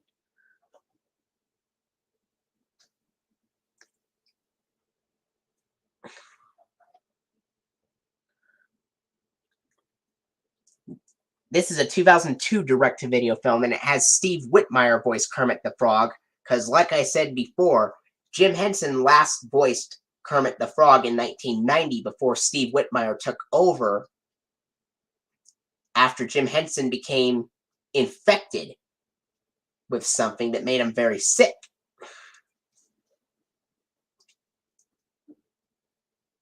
His true story, warts and all.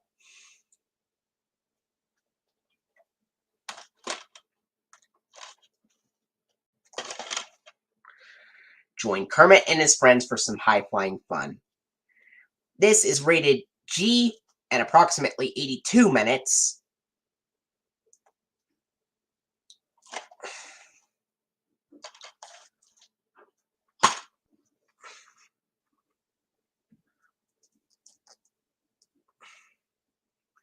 Here's the scene index and the disc for Kermit's Swamp Years. And at the beginning of the DVD of Kermit's Swamp Years, it has the 2001 Columbia TriStar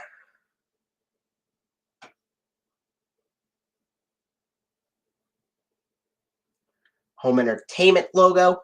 At the beginning of this DVD of Kermit's Swamp Years, it has the 2001 Columbia TriStar Home Entertainment logo with the tolling bell. Let me start over. The beginning of this DVD of Kermit Swamp Years, it has the 2001 Columbia TriStar Home Entertainment logo with the regular bells music. Then the aspect ratio screen or option. Then the DVD menu.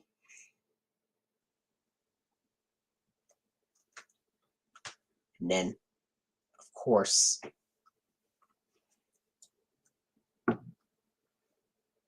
the FBI warning, red warning and attention screens, and then the 2001 Columbia TriStar Home Entertainment logo appears again, also with the regular bells music, but it's slightly out of sync the second time. And then the Jim Henson Home Entertainment logo, and then the film. And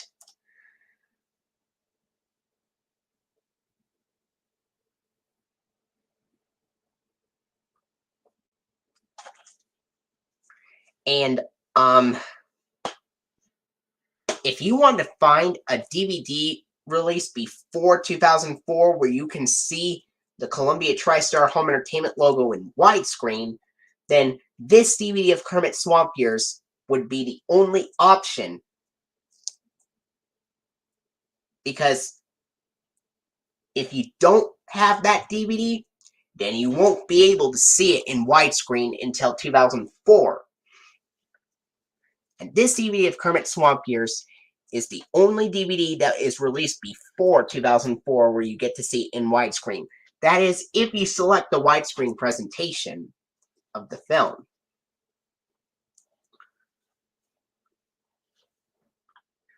Because before the DVD menu, it has it in full screen.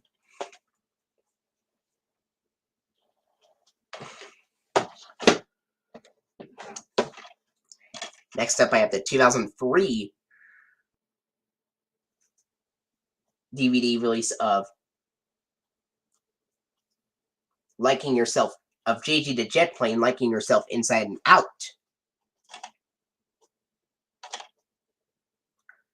Oh, and Jeremy Barton, it was a JJ's Mysteries episode called JJ the Jet.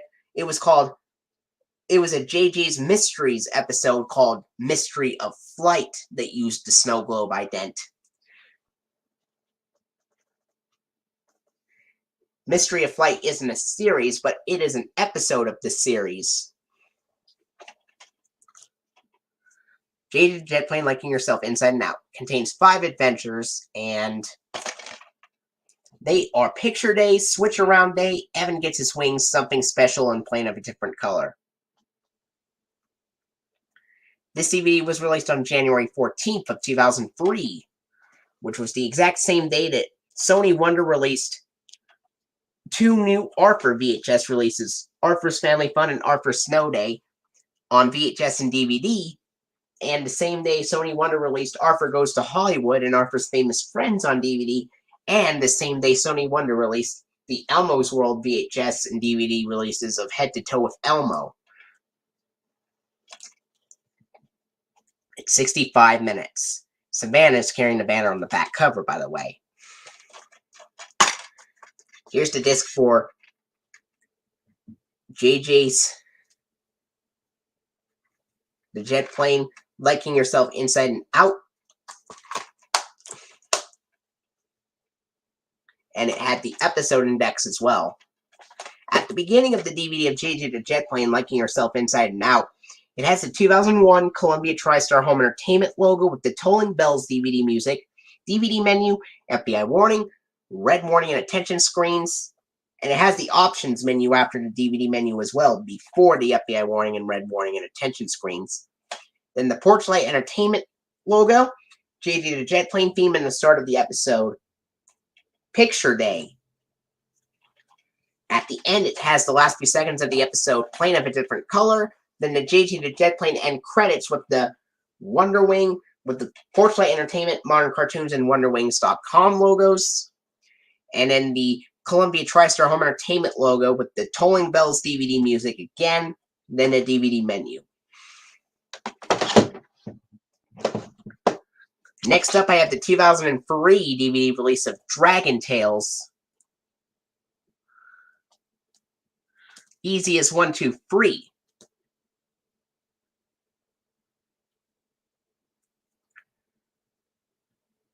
Which was released on January 28th of 2003.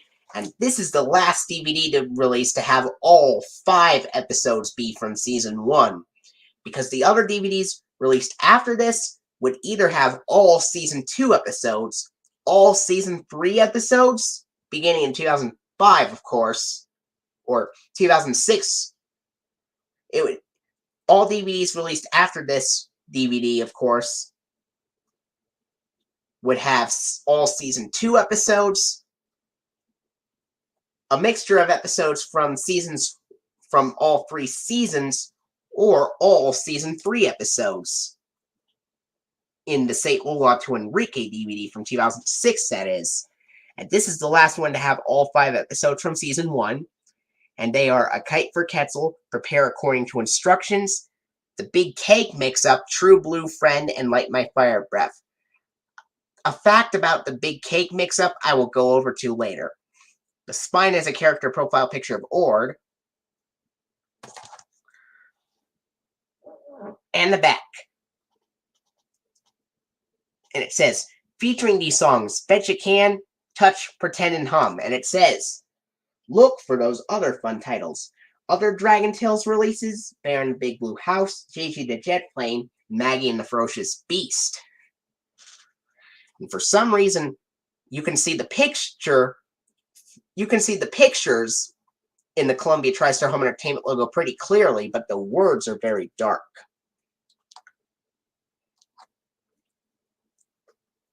It is 65 minutes long. It features Bet You Can, Touch, Pretend, and Hum.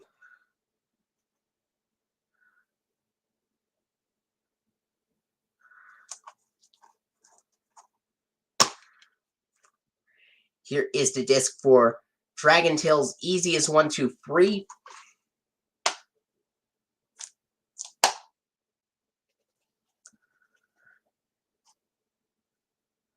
And it's the original disc, which had Ord, Emmy, and Cassie on the disc.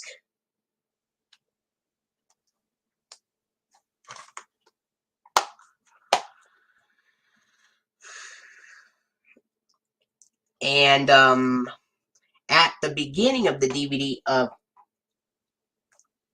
Dragon Tales Easy as 1, 2, 3, it has the 2001 Columbia TriStar Home Entertainment logo with the Tolling Bells DVD music, DVD menu, options menu, FBI warning, red warning and attention screens, Dragon Tales theme, and the start of the episode, A Kite for Quetzal.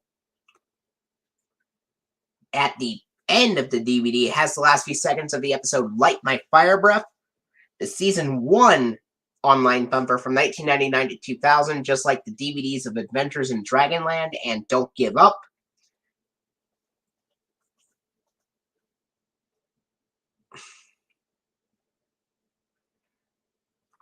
And then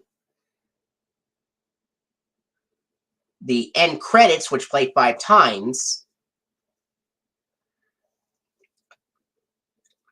And then the Sesame Workshop purple roof and green house logo where it says www.sesameworkshop.org, and then the Columbia TriStar Television logo, and then the Kellogg's Fruit Loops Jungle advertisement, and then the Kellogg's Frosted Flakes Beach advertisement, and then the Season 2 funding.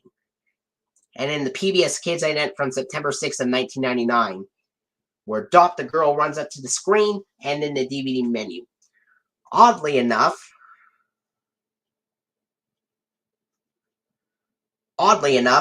even though this has the Season 1 website bumper, it has the Season 2 funding, which is not what happens on television airings, by the way. Which is a rare combination that is not on TV airings. Just like when the Amazing Pets DVD release had the Season 2 website bumper and had the Season 3 funding, which was also not shown on TV airings either.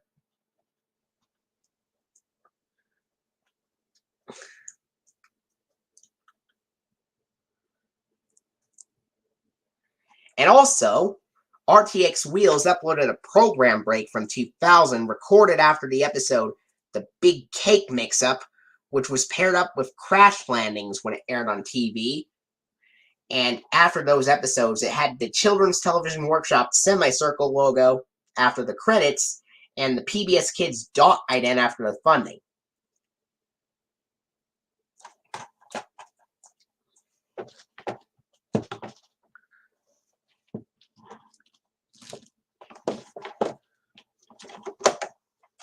Alright, next up I have the 2003 DVD release of JJ the Jet Plane Good Friends Forever, released on May 13th of 2003,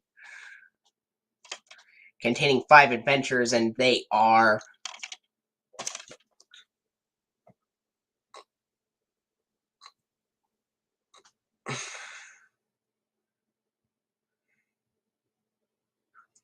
Oh, don't you mean just the 2 of us in Cowboy Max? Excuse me? Alright.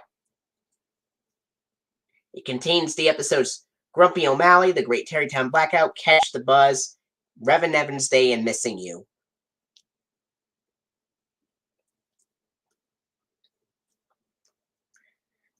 And,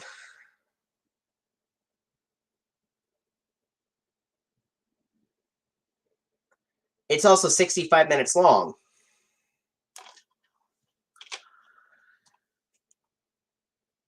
JG is carrying the banner on the back cover, by the way.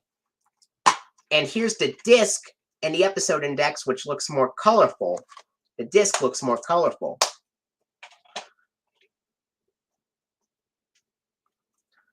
And at the beginning of the DVD of JG the Jet Plane Good Friends Forever, it has the 2001 Columbia TriStar Home Entertainment logo with the Tolling Bells DVD music, DVD menu, FBI warning, and the options menu comes before the FBI warning and warning and attention screens, by the way, and after you push the play button.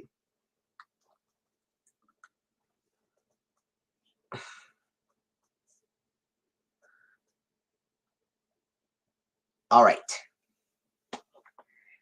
After the Columbia TriStar Home Entertainment logo, it has the DVD menu, options menu, FBI warning, warning and attention screens, Porchlight Entertainment logo, Modern Cartoons logo, JJ the Jet Plane theme, and the start of the episode, Grumpy O'Malley.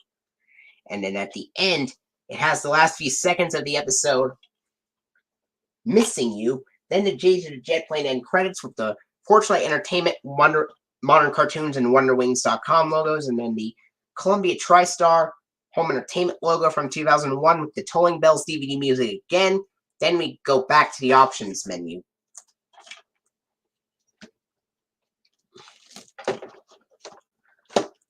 All right.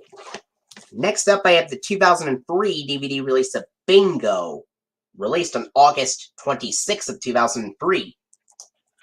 1991 TriStar Pictures film. 1991 TriStar Pictures film. Bingo, starring the coolest circus pup in town. He's every family's best friend. Like I said before, after I got this DVD, I just stopped collecting DVDs. But I have collected some books, which was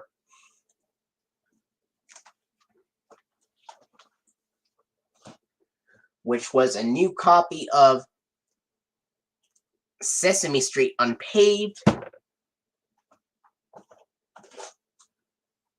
Thomas's Big Storybook, and The Complete Tales of Beatrix Potter. Alright, back to the DVD. It is 89 minutes and rated PG.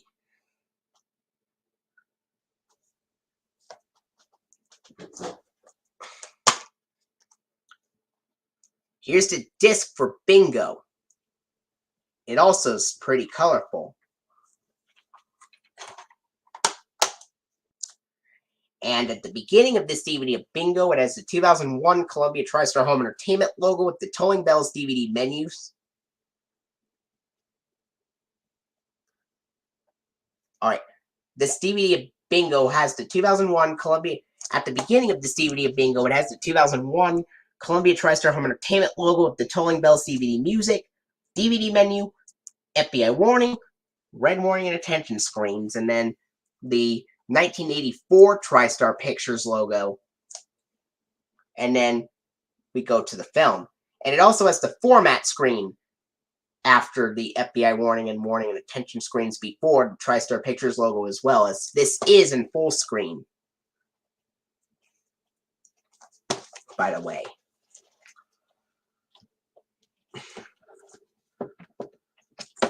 Next up, I have the 2003 DVD release of Peter and the Wolf, released on November 25th of 2003. A new film classic starring characters created by Chuck Jones. Chuck Jones also worked on Looney Tunes cartoons made by Warner Brothers. But this is not a Warner Brothers DVD release. This is a Columbia TriStar Home Entertainment DVD release, even though Chuck Jones made this. Here's the spine. And also, Kirstie Alley narrates this. Yes. Yes. The Tolling Bells music and 1984 TriStar theme in C major on the Bingo DVD. Here we go. A classic animated and live action tale that's musical adventure.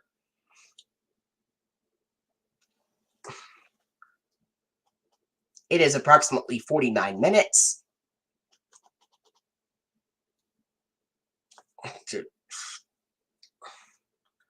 And not rated. Kirstie Alley narrates this film. Kirstie Alley previously appeared in Look Who's Talking, Look Who's Talking 2, and Look Who's Talking Now, made by TriStar Pictures and released by Columbia TriStar as well. And she also appeared in the Warner Brothers film It Takes Two with the Olsen twins.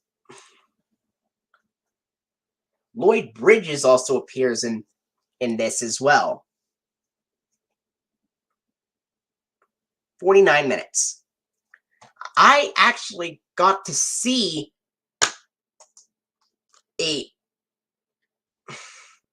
actually got to go to a music concert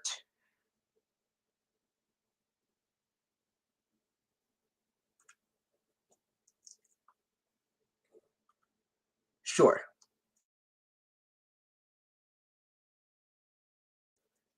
Interestingly, I got to see it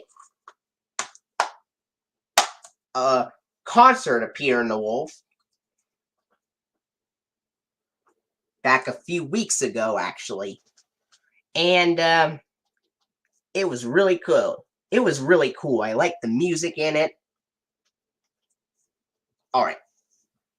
At the beginning of this DVD, Peter and the Wolf, it's got the 2001 Columbia TriStar Home Entertainment logo with the Tolling Bells DVD music. And then it's got previews for Matilda, Special Edition, Annie, Special Anniversary Edition, and the Swan Princess Collection. And the DVD menu, FBI warning, red warning and attention screens, BMG video logo in the film. And when I checked the Family Fun trailer for this DVD, it had the 2008 Columbia TriStar Family Fun trailer.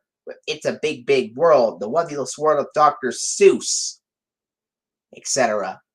And the Berenstain Bears and Dragon Tales and stuff. Did not have the 2003 one with JJ the Jet Plane Bear in the Big Blue House, Dragon Tales, Maggie and the Ferocious Beast, and Harold and the Purple Crayon, though.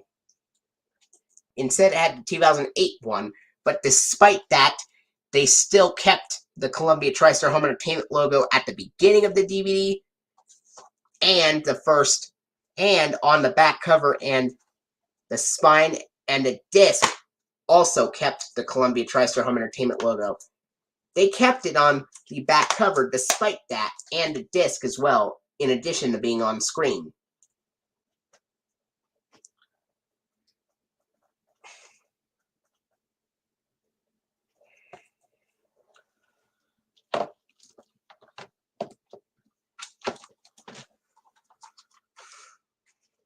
There was actually a Warner Brothers DVD from 2003 that had previews at the beginning, and I believe it was called Malibu's Most Wanted, which had the low-tone Warner Home Video logo before the previews.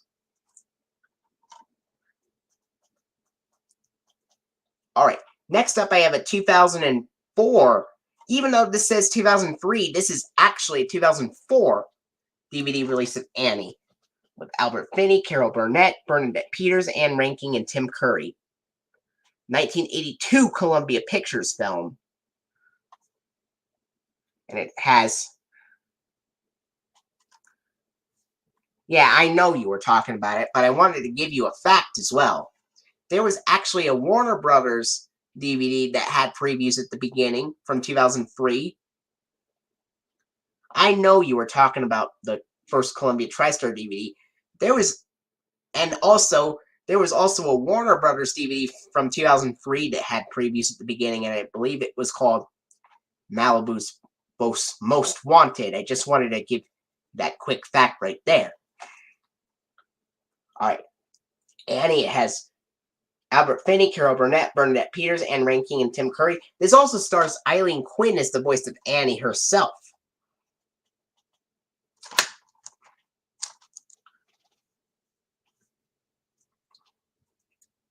It's rated PG and approximately 127 minutes. The DVD was released January 13th of 2004.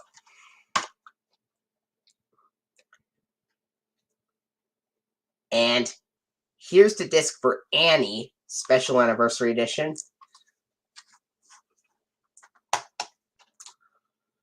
And at the beginning of the DVD of Annie, it's got the 2001 Columbia TriStar Home Entertainment logo with the Tolling Bells DVD music, DVD menu, and in the blue PG rating screen, FBI warning screen, red warning and attention screens, format screen, following interviews screened in different languages. And then, of course, the 1981 Columbia Pictures logo, which has the sun shining brightly like the Sunburst one from 1976. And it has the song Tomorrow playing over the Columbia logo and most of the credits. And then it changes to I Think I'll Really Like It Here, playing in the next half of the credits.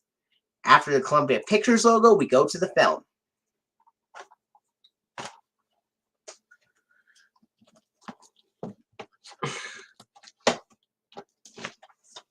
Alright, next up, the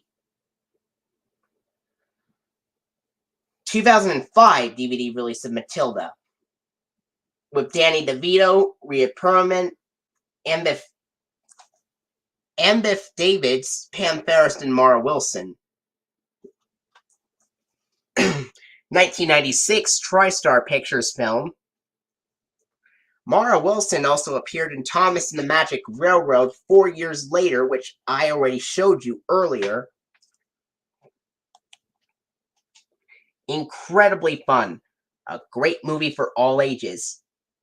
This was based off of the book made by Roald Dahl. Roald Dahl also made some other films, made some other books, like Charlie and the Chocolate Factory, which was made into a film called Willy Wonka and the Chocolate Factory back in the 1970s that Paramount released, and then Warner Brothers then re-released it in theaters and was then released on DVD by Warner Brothers. And then they remade Charlie and the Chocolate Factory with Johnny Depp in 2005. And Roald Dahl also made James and the Giant Peach, which was also from 1996, just like this film, but James and the Giant Peach was made by Disney instead of TriStar Pictures. And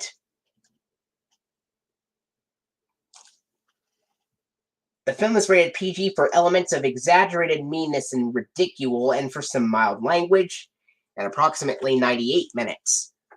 And take a look. Although this has the Sony Pictures Home Entertainment logo on the back cover, look at the disc on the other hand. The disc has the Columbia TriStar Home Entertainment logo on there, on the disc. And at the beginning of this DVD of Matilda, this also has the Columbia TriStar Home Entertainment logo. And this has the 2001 Columbia TriStar Home Entertainment logo with the Tolling Bells DVD music. Then the DVD menu, blue PG rating screen, FBI warning, red warning and attention screens. And then the format screen and the Viewers Express screen in different languages. Then the 1993 TriStar Pictures logo with the original 1993 fanfare, but with the wings not being visible, and with the Sony Pictures Entertainment Company byline on there.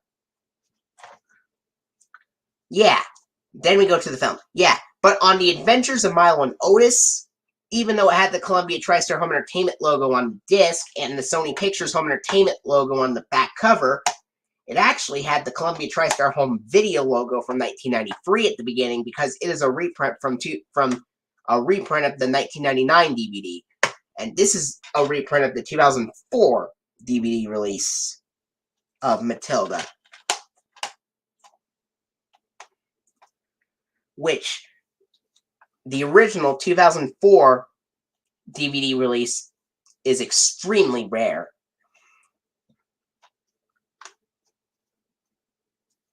Yes. Once again, C major in both that TriStar and Columbia TriStar Home Entertainment logo. I do have a DVD that has C major in both the TriStar and the Sony Pictures Home Entertainment logo, and that is Planet 51, which I will get to later.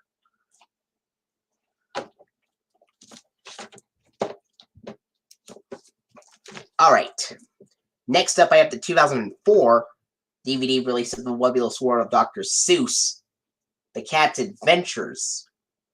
And this includes The Cat in the Hat's First Day and The Cat in the Hat's Flower Power, which are season 2 episodes with Martin P. Robinson voicing the Cat in the Hat, who has also voiced Telly Monster and Snuffleupagus on Sesame Street, and Oh, the People You'll Meet, which is from season 1 and has Bruce Lanoil voice the Cat in the Hat. Yeah, it would.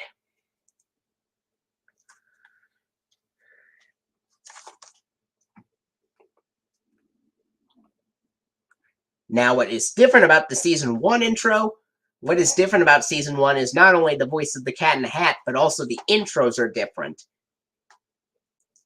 The cats sing in front of the pink curtain in the season 1 intro, and it says, "Get over on a wobble, buzz into a bubble, walk around the double, and take your place to a wobulous place." While in the season 2 one, hats are spinning around and the cat sings, "Come on along, get up and let's shout, hooray now!"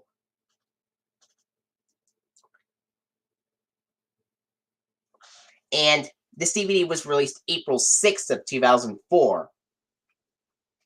Approximately 72 minutes long.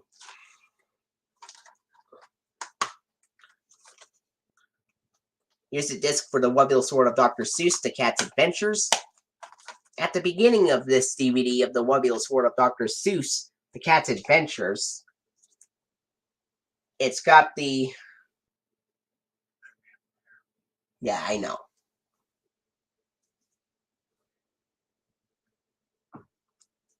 At the beginning of the DVD of the Wobulous World of Dr. Seuss, The Cat's Adventures, it's got the 2001 Columbia TriStar Home Entertainment logo with the Tolling Bells DVD music, the DVD menu, FBI warning, red warning and attention screens, Wobulous World of Dr. Seuss theme from season 2, and the start of the episode The Cat in the Hat's First Day. At the end, it's got the last few seconds of the episode, "Oh, the People You'll Meet."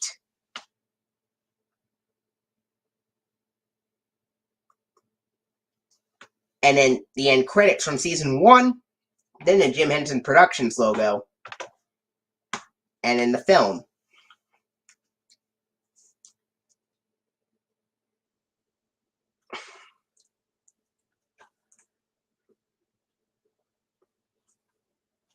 I like them both. And for the season 1 end credits they use snapshots from at least from a particular episode of the series, depending on what the episode is about. Whereas in the season 2 one, they use different characters.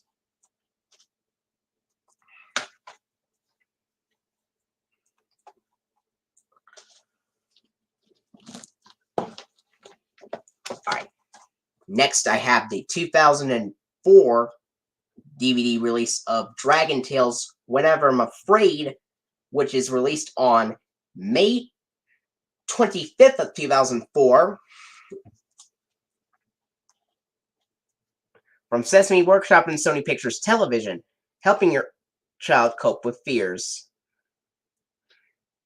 Spine has a character profile picture of Max and the back, and it contains the episodes I Believe in Me, which is the 2nd episode, Make No Mistake, which is the 5th and final episode, Have No Fear, which is the 1st episode, Cowboy Max, which is the 3rd episode, and Try It, You'll Like It, which is the 4th episode.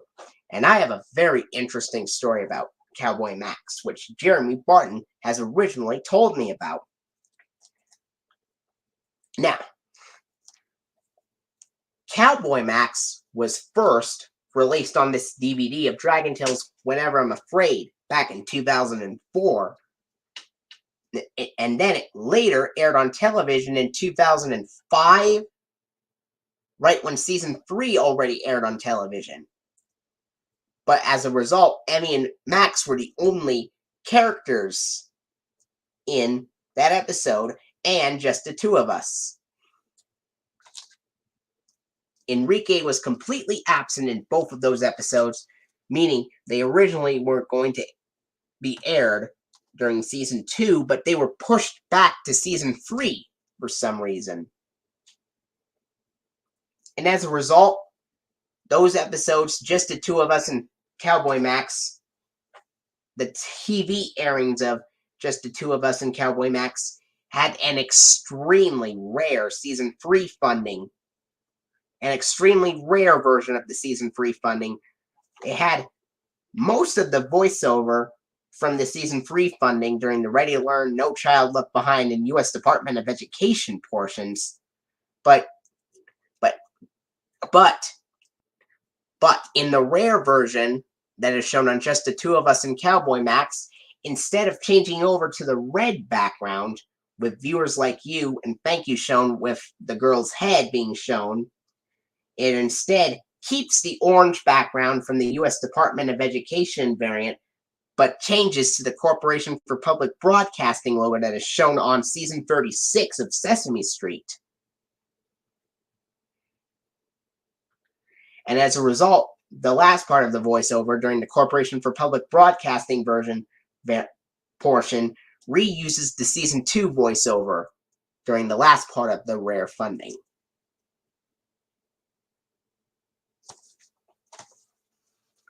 And those television airings had the Columbia TriStar television logo intact and the PBS Kids Dash ident, where Dash the Boy was thinking about something after the rare funding was shown.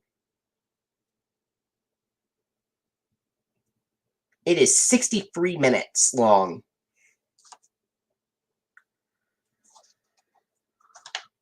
Here's the disc for Dragon Tales Whenever I'm Afraid.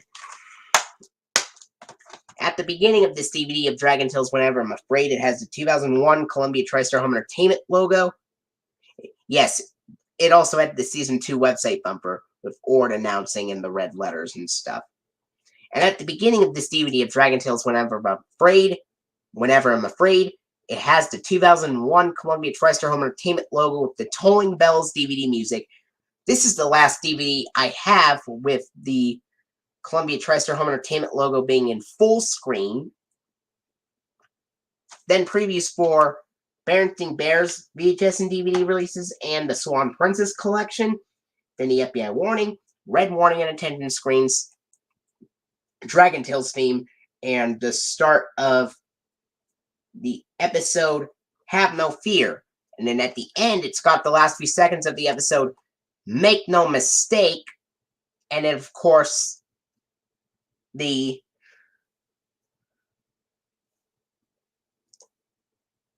Dragon Tales Season 2 online bumper. Then the end credits, from which play 5 times, by the way. And then it has the Sesame Workshop purple roof and green house logo where it says www.sesameworkshop.org. And then, ironically enough, they have made a mistake after the Sesame Workshop logo was shown. Because after the Sesame Workshop logo is shown on this DVD of Dragon Tales Whenever I'm Afraid, it uses the 2002 Sony Pictures Television logo, but surprisingly enough, it uses the audio from the Columbia TriStar television logo playing over the Sony Pictures Television logo for some reason. That's right. After the Sesame Workshop logo is shown, it surprisingly uses the Sony Pictures Television logo with the Columbia TriStar television logo's audio on here. Then the Kellogg's Fruit Loops Jungle advertisement. Then the Kellogg's Frosted Flakes Beach advertisement. Then the Season 2 funding. And then the PBS Kids ident from September 6th of 1999 where Dot the Girl runs up to the screen. Then the episode selections menu. And this is the last DVD where the Season 2 funding goes to a black screen that takes a second before the PBS Kids ident appears. Because the next release after this would go directly to the PBS Kids ident without a black screen. Alright. Next up, I have the 2004 DVD release of Dragon Tales Believe in Yourself. Encourages your child to take on challenges. From Sesame Workshop and Sony Pictures Television, This is released on July 27th, 2004, unlike Whenever I'm Afraid, which was released on May 25th. Spine has a character profile picture of Ord. And the back. And it has the episodes Lucky Stone, Head Over Heels, The Balancing Act, Just for Laughs, and On Thin Ice. And it's approximately 63 minutes long.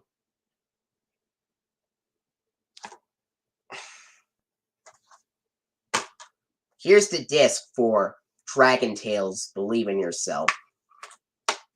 And at the beginning of this DVD of Dragon Tales Believe in Yourself, it has the 2001 Columbia TriStar Home Entertainment logo in widescreen with the Tolling Bells DVD music. And then, of course, the previews for Berenstain Bears VHS and DVD releases.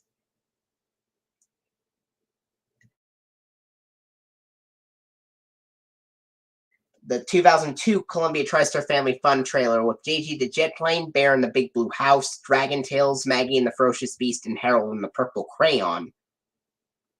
And then the FBI warning, red warning and attention screens, the Dragon Tales theme, and the start of the episode, Lucky Stone. No, I didn't forget to say it this time.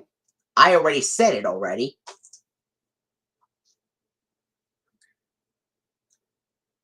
FBI warning, red warning attention screens, Dragon Tales theme, and the start of the episode, Lucky Stone. At the end, it's got the last few seconds of the episode On Thin Ice, then the Season 2 online bumper from 2001 to 2002, end credits which play 5 times, and then the Sesame Workshop purple roof and green house logo. The Sesame Workshop logo with the Sesame Workshop purple roof and green house logo where it says www.sesameworkshop.org. It has, after the end credits, it has the Sesame Workshop purple roof greenhouse logo where it says www.sesameworkshop.org. And then it has the 2002 Sony Pictures Television logo, but this time on the DVD of Dragon Tales Believe in Yourself, it has the correct audio for the Sony Pictures Television logo for this DVD of Dragon Tales Believe in Yourself. Unlike Whenever I'm Afraid, which surprisingly used the audio from the Columbia TriStar Television logo, this DVD of Dragon Tales Believe in Yourself uses the correct audio for it. Then the Kellogg's Fruit Loops Jungle advertisement and the Kellogg's Frosted Flakes Cereal Beach advertisement. And the Season 2 funding of Dragon Tales, which cuts directly to the PBS Kids ident from September 6th of 1999, where Dot the Girl runs up to the screen. And then the episode selections menu.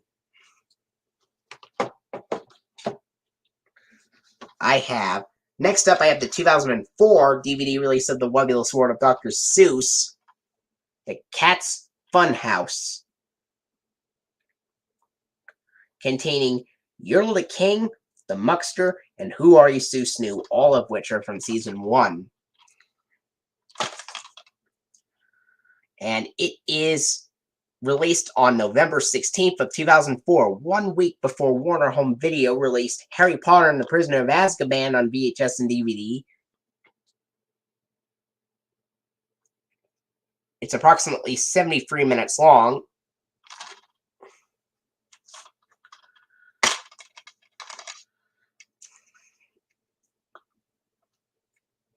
Here's the disc for The Webulous World of Dr. Seuss, The Cat's Fun House. And at the beginning of this DVD of The Webulous World of Dr. Seuss, The Cat's Fun House, it has the 2001 Columbia TriStar Home Entertainment logo, but this, even though this is a TV show, this DVD of The Webulous World of Dr. Seuss, The Cat's Fun House has the Columbia TriStar Home Entertainment logo with the regular Bells music. This was in a time where they stopped using the tolling bells at this point. And that's why this DVD has the regular bells on here. And then after the Columbia TriStar Home Entertainment logo with the regular bells music on this DVD, it has the Columbia TriStar Family Fun trailer from 2004 this time. Basically the same as the 2002 one, except the announcer sounds jollier, and the Berenstain Bears replaces Bear in the Big Blue House. Other than that, it's exactly the same. And then previews for the Swan Princess collection, and the FBI warning, red warning and attention screens, Webulous World of Dr. Seuss theme from Season 1, and the start of the episode, Yodel the King. And then at the end, it's got the last few seconds of Who Are You, Stu Snoo? And credits. And then from Season 1, and then Jim Henson Productions logo, and the DVD menu.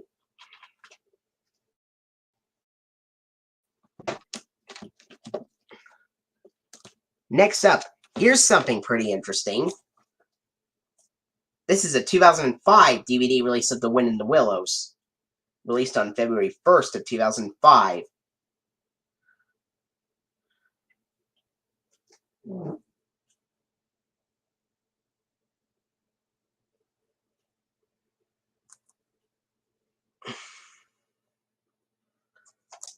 And it's based on the classic novel. It's the spine and the back. Here's something pretty interesting on this DVD. This is one of a few 2005 DVD releases to actually have the Columbia TriStar Home Entertainment logo on the back cover and on the disc art, in addition to being on the screen. And this was released on DVD February 1st of 2005, like I said before.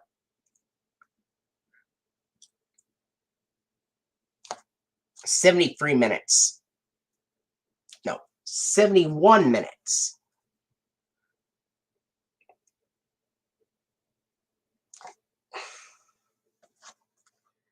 And here's the disc for The Wind in the Willows. And at the beginning of this DVD of The Wind in the Willows, it has the 2001 Columbia TriStar Home Entertainment logo with the regular bells music in widescreen. And then the DVD menu, then the FBI anti-piracy warning screen, then the red warning and attention screens, and then the MGP logo. And then we go right to the film.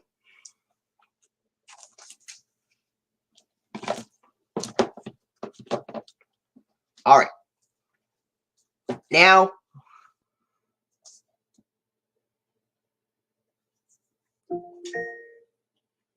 James, here is your reminder. Go to bed. James, here is your reminder. Go to bed. that was my Alexa saying something. Anyway,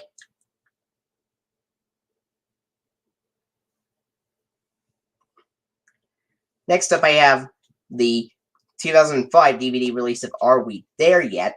Released on May 24th of 2005 with Ice Cube.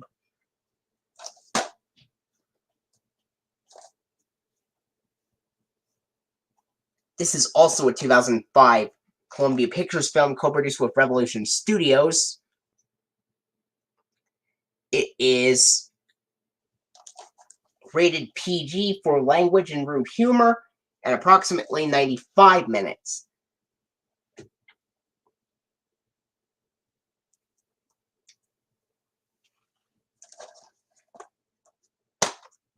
Here's the disc for Are We There Yet? At the beginning of this DVD, at the very beginning of this DVD, well, and after all those, at the beginning of this DVD, for the first time ever, after all those times using the Columbia TriStar Home Entertainment logo being shown on the screen, despite using the Sony Pictures Home Entertainment logo on the packaging in the earlier 2005 releases, this would be the first time we actually get to see the Sony Pictures Home Entertainment logo on the screen itself. Yes, at the beginning of this DVD of Are We There Yet? It has the 2005 Sony Pictures Home Entertainment logo, and it has the regular colors and the in-sync animation and music with, yeah. And then, of course, previews for Bewitched, Guess Who, and Matilda's Special Edition, which has the Columbia TriStar Home Entertainment logo in the trailer. And then it has DVD menu, blue PG rating screen, FBI anti-piracy warning screen, red warning and attention screen. There's also like a following interview screen, I believe, as well.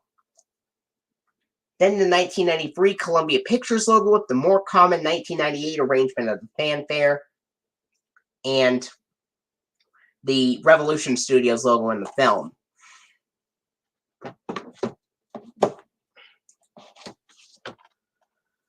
Alright, next up I have the 2005 DVD release of Dragon Tales Playing Fair Makes Playing Fun, released on June 7th of 2005, Considering the Feelings of Others, from Sesame Workshop and Sony Pictures Television. Spine as a character profile picture of Emmy.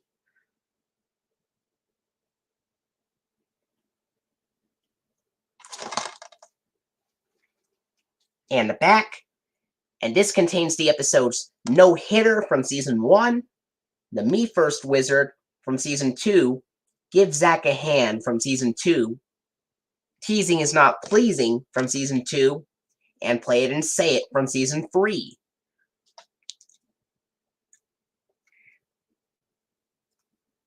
For some reason, the Sesame Workshop logo is printed twice on the back cover, and it's 64 minutes long.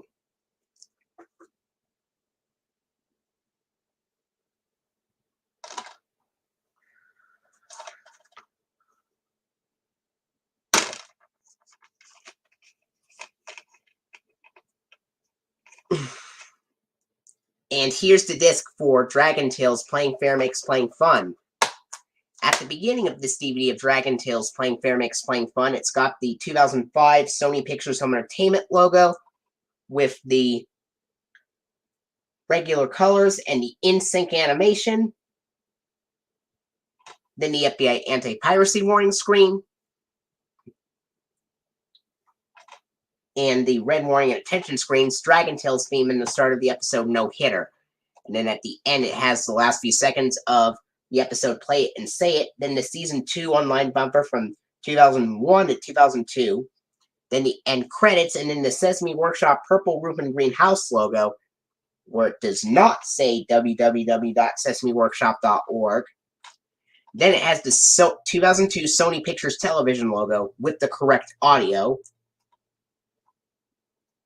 Once again, just like on Believe in Yourself, Playing Fair Makes Playing Fun also has the correct audio.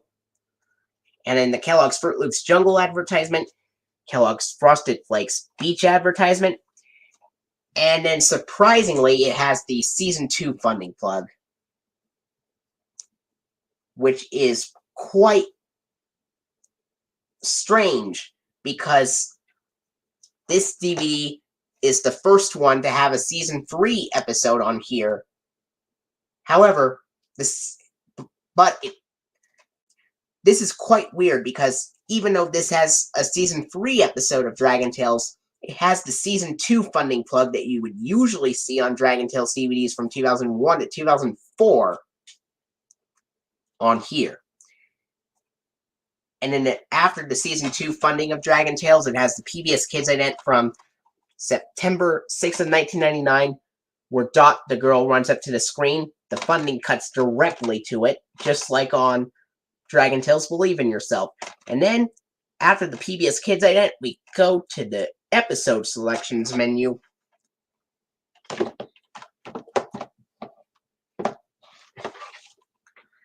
Next up, I have the 2005 DVD release of The Webulous Horror of Dr. Seuss, The Cat, The Gink, and Other Furry Friends, containing the Gink, The Cat in the Hat Takes a Nap, and The Feed You Need. The Gink is from Season 1, while The Cat in the Hat Takes a Nap and The Feed You Need are from Season 2. And it was released on DVD August 2nd of 2005, when the day after Jeremy Barton had his 9th birthday. 73 minutes long. And here is the disc for the Webbil's Sword of Dr. Seuss, The Cat's Fun House. No, The Cat, the Gink, and Other Furry Friends. Here's the disc for The Cat, the Gink, and Other Furry Friends.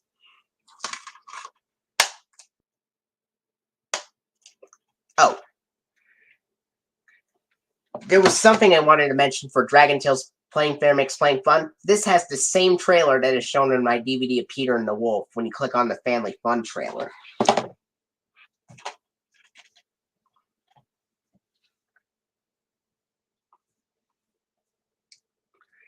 Alright.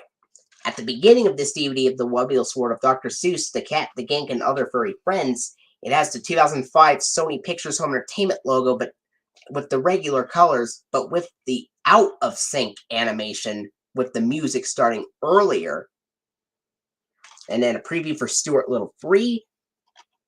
And then FBI Anti-Piracy Warning, Red Warning and Attention Screens, DVD menu, Webbil Sword of Dr. Seuss theme from Season 1, and the start of the episode, The Gink. At the end, it has the last few seconds of The Feed You Need, the Season 2 end credits, Jim Henson Television logo. Then we go right back to the DVD menu. There's also the DVD menu after FBI warnings and stuff, in case I forgot to mention that. And the FBI Anti-Piracy Warning. If I said FBI Warning, I meant FBI Anti-Piracy Warning. Next up, I have the 2006 DVD release of Dragon Tales Let's Be Brave, released May 23rd of 2006. Help your children overcome their fears. From Sesame Workshop and Sony Pictures Television. Spine has a character profile picture of Ord, just like on Dragon Tales Believe in Yourself. In the back, it contains the episodes Calling Dr. Zack, The Big Sleepover, Stormy Weather, Sounds Like Trouble, and Musical Scales. Alright. Calling Dr. Zack and The Big Sleepover were both previously released on VHS in 2000 on Dragon Tales Big Brave Adventures. Calling Dr. Zack and The Big Sleepover were previously released in 2000 on the VHS release of Big Brave Adventures. Stormy Weather was previously released in 2002 on the VHS release of There's Nothing to Fear. Sounds Like Trouble is the only episode of Season 1 that is new and not previously released. And Musical Scales is the only episode on this DVD that has digital ink and paint and has Enrique on it. In other words, this does not feature any Season 2 episodes on here.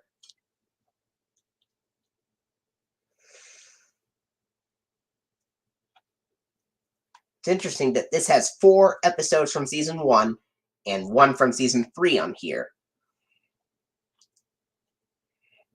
67 minutes. Here's an insert. It says, look for these other great DVDs, which include Dragon Tales Say Hola to Enrique, Harold and the Purple Crayon, The Webbil Sword of Dr. Seuss, The Cat's Adventures, and The Berenstain Bears, Always Look on the Bright Side. And here's the disc for Dragon Tales Let's Be Brave. At the beginning of this DVD of Dragon Tales Let's Be Brave, it has the 2005 Sony Pictures Home Entertainment logo with the contrasted colors this time, making the colors look brighter, and with the out-of-sync animation with the music starting earlier. Then the FBI Anti-Piracy Warning screen, Red Warning and Attention screens, Dragon Tales theme in the start of the episode, Calling Dr. Zack. And then at the end, it has the last few seconds of the episode Musical Scales, then the season 3 website bumper from 2005, where Wheezy says, "To learn more about Dragon Tales, visit PBS Kids at pbskids.org."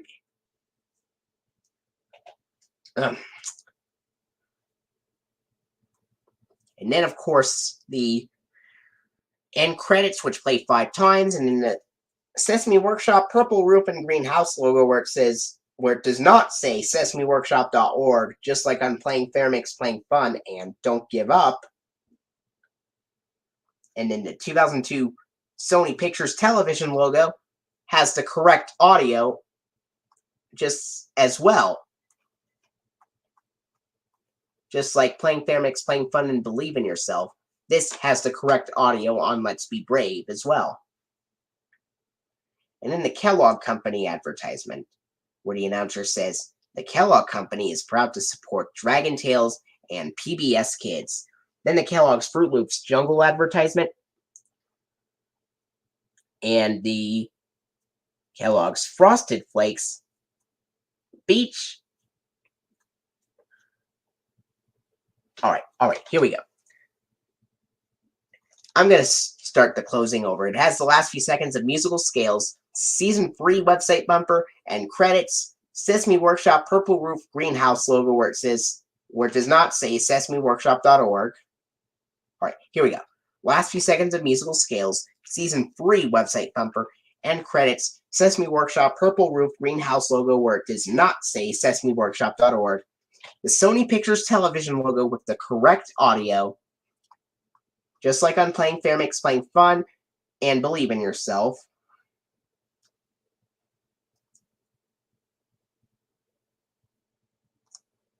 And then the Kellogg Company advertisement where the announcer says, "The Kellogg Company is proud to support Dragon Tales and PBS Kids." Television airings had it in a yellow background, but DVD releases had it in a white background. And then the Kellogg's Fruit Loops Jungle advertisement, and in the season 3 funding plug of Dragon Tales, which is an alternate version of the Sesame Street funding plug. Except it has the Ready to Learn funding plug music and it has a different voiceover. And the announcer says, "This program was funded in part by a Ready to Learn No Child Left Behind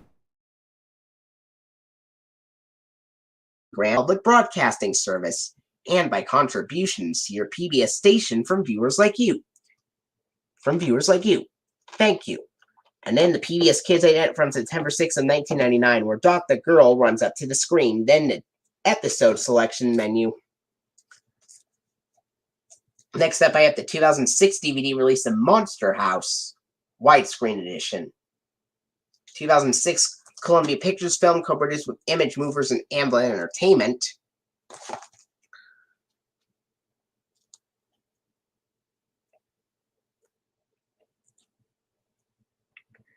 It is rated PG for scary images and sequences, thematic elements, some crude humor, and brief language, and approximately 91 minutes.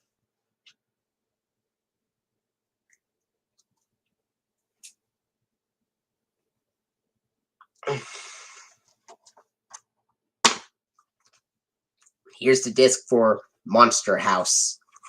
At the beginning of this DVD of Monster House, it has the 2005 Sony Pictures Home Entertainment logo with the regular colors and the out-of-sync animation with the music starting earlier. And then, of course, previews for Zoom, Open Season. And then, of course, there's previews for Open Season, Zoom, and Spider-Man 3.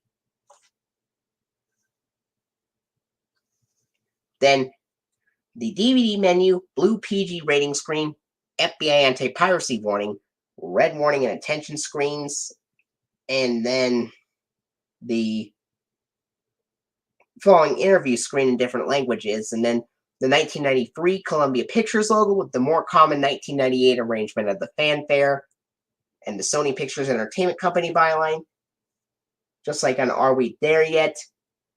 In other films. And then, of course, the Image Movers logo, the Amblin Entertainment logo, and then the film.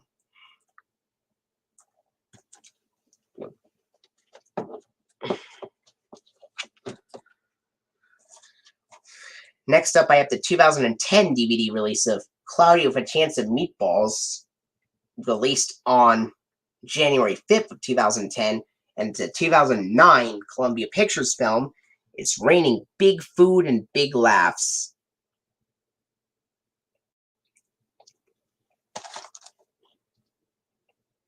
This film is rated PG for brief, mild language and approximately 90 minutes. The music in this film, the music in Cloudy with a Chance of Meatballs, is composed by Mark Mothersbaugh, who also composed music for the animated PBS children's series Clifford the Big Red Dog with John Ritter. The film is approximately 90 minutes. It says that it's in both full screen and widescreen, but they're actually in two different widescreen formats. One is anamorphic widescreen, which is a widescreen that fills up the entire screen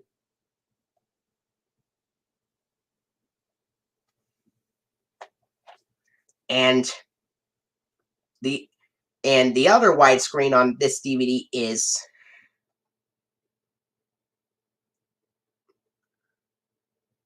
letterbox, which has black bars on the screen. Yes, I realized that the Clifford music is synthesized.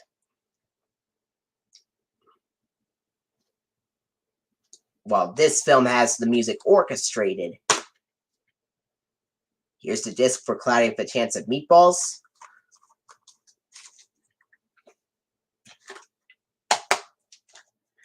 At the beginning of this DVD of Cloudy with a Chance of Meatballs, it has the 2005 Sony Pictures Home Entertainment logo with the contrasted colors and the out-of-sync animation with the music starting earlier. And previews for Hachi, for Open Season 3, Hachi, A Dog's Tale, Planet 51, and Playmobil, The Secret of Pirate Island. DVD menu, FBI blue PG rating screen, FBI anti-piracy warning screen, red warning and attention screens, and the following interview screen in different languages, and then the 2006 version of the 1993 Columbia Pictures logo, where the cloud background is more enhanced, just like the Columbia TriStar Home Entertainment logo. Enhanced like it, I should say. And it has the torch lady getting knocked over by a banana at the end of the logo.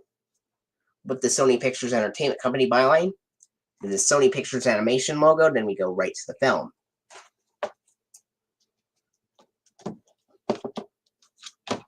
Alright, next up I have the 2010 DVD release of Planet 51, released March 9th of 2010. A 2009 TriStar Pictures film co-produced with Alien Animation Studios and Handmade Films. And it has Dwayne Johnson, Jessica Biel, Justin Long, Gary Oldman, and Sean William Scott on here.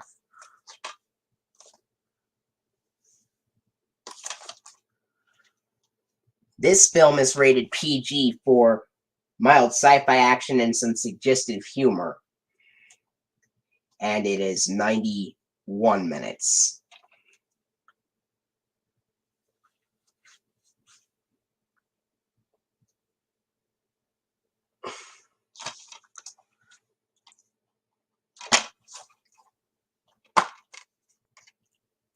Here's the disc for Planet 51.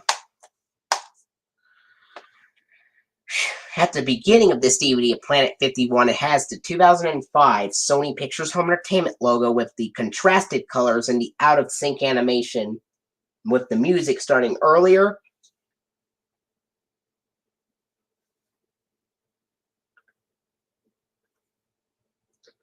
And then previews for Hachi, A Dog's Tale, Open Season 3 and Planet and Playmobil, The Secret of Pirate Island.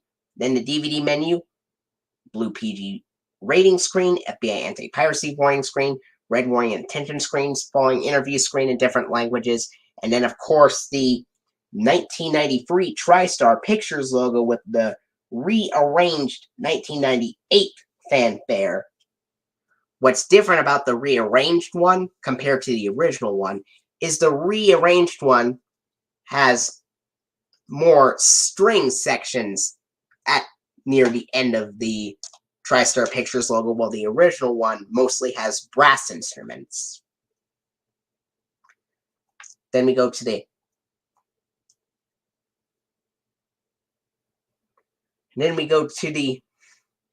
Alien Animation Studios and Handmade Films logos, and then we go right to the film.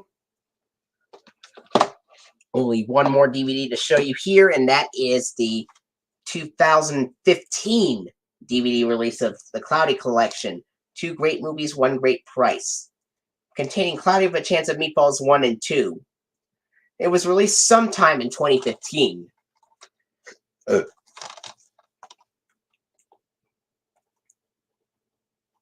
Yes, they are both in C major for Planet 51.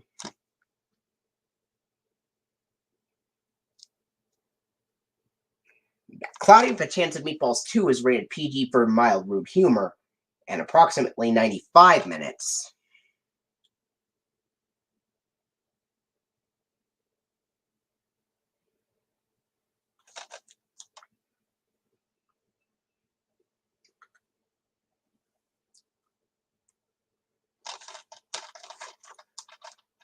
And here's the disc for the Cloudy Collection, with Cloudy with a Chance of Meatballs 1 and 2.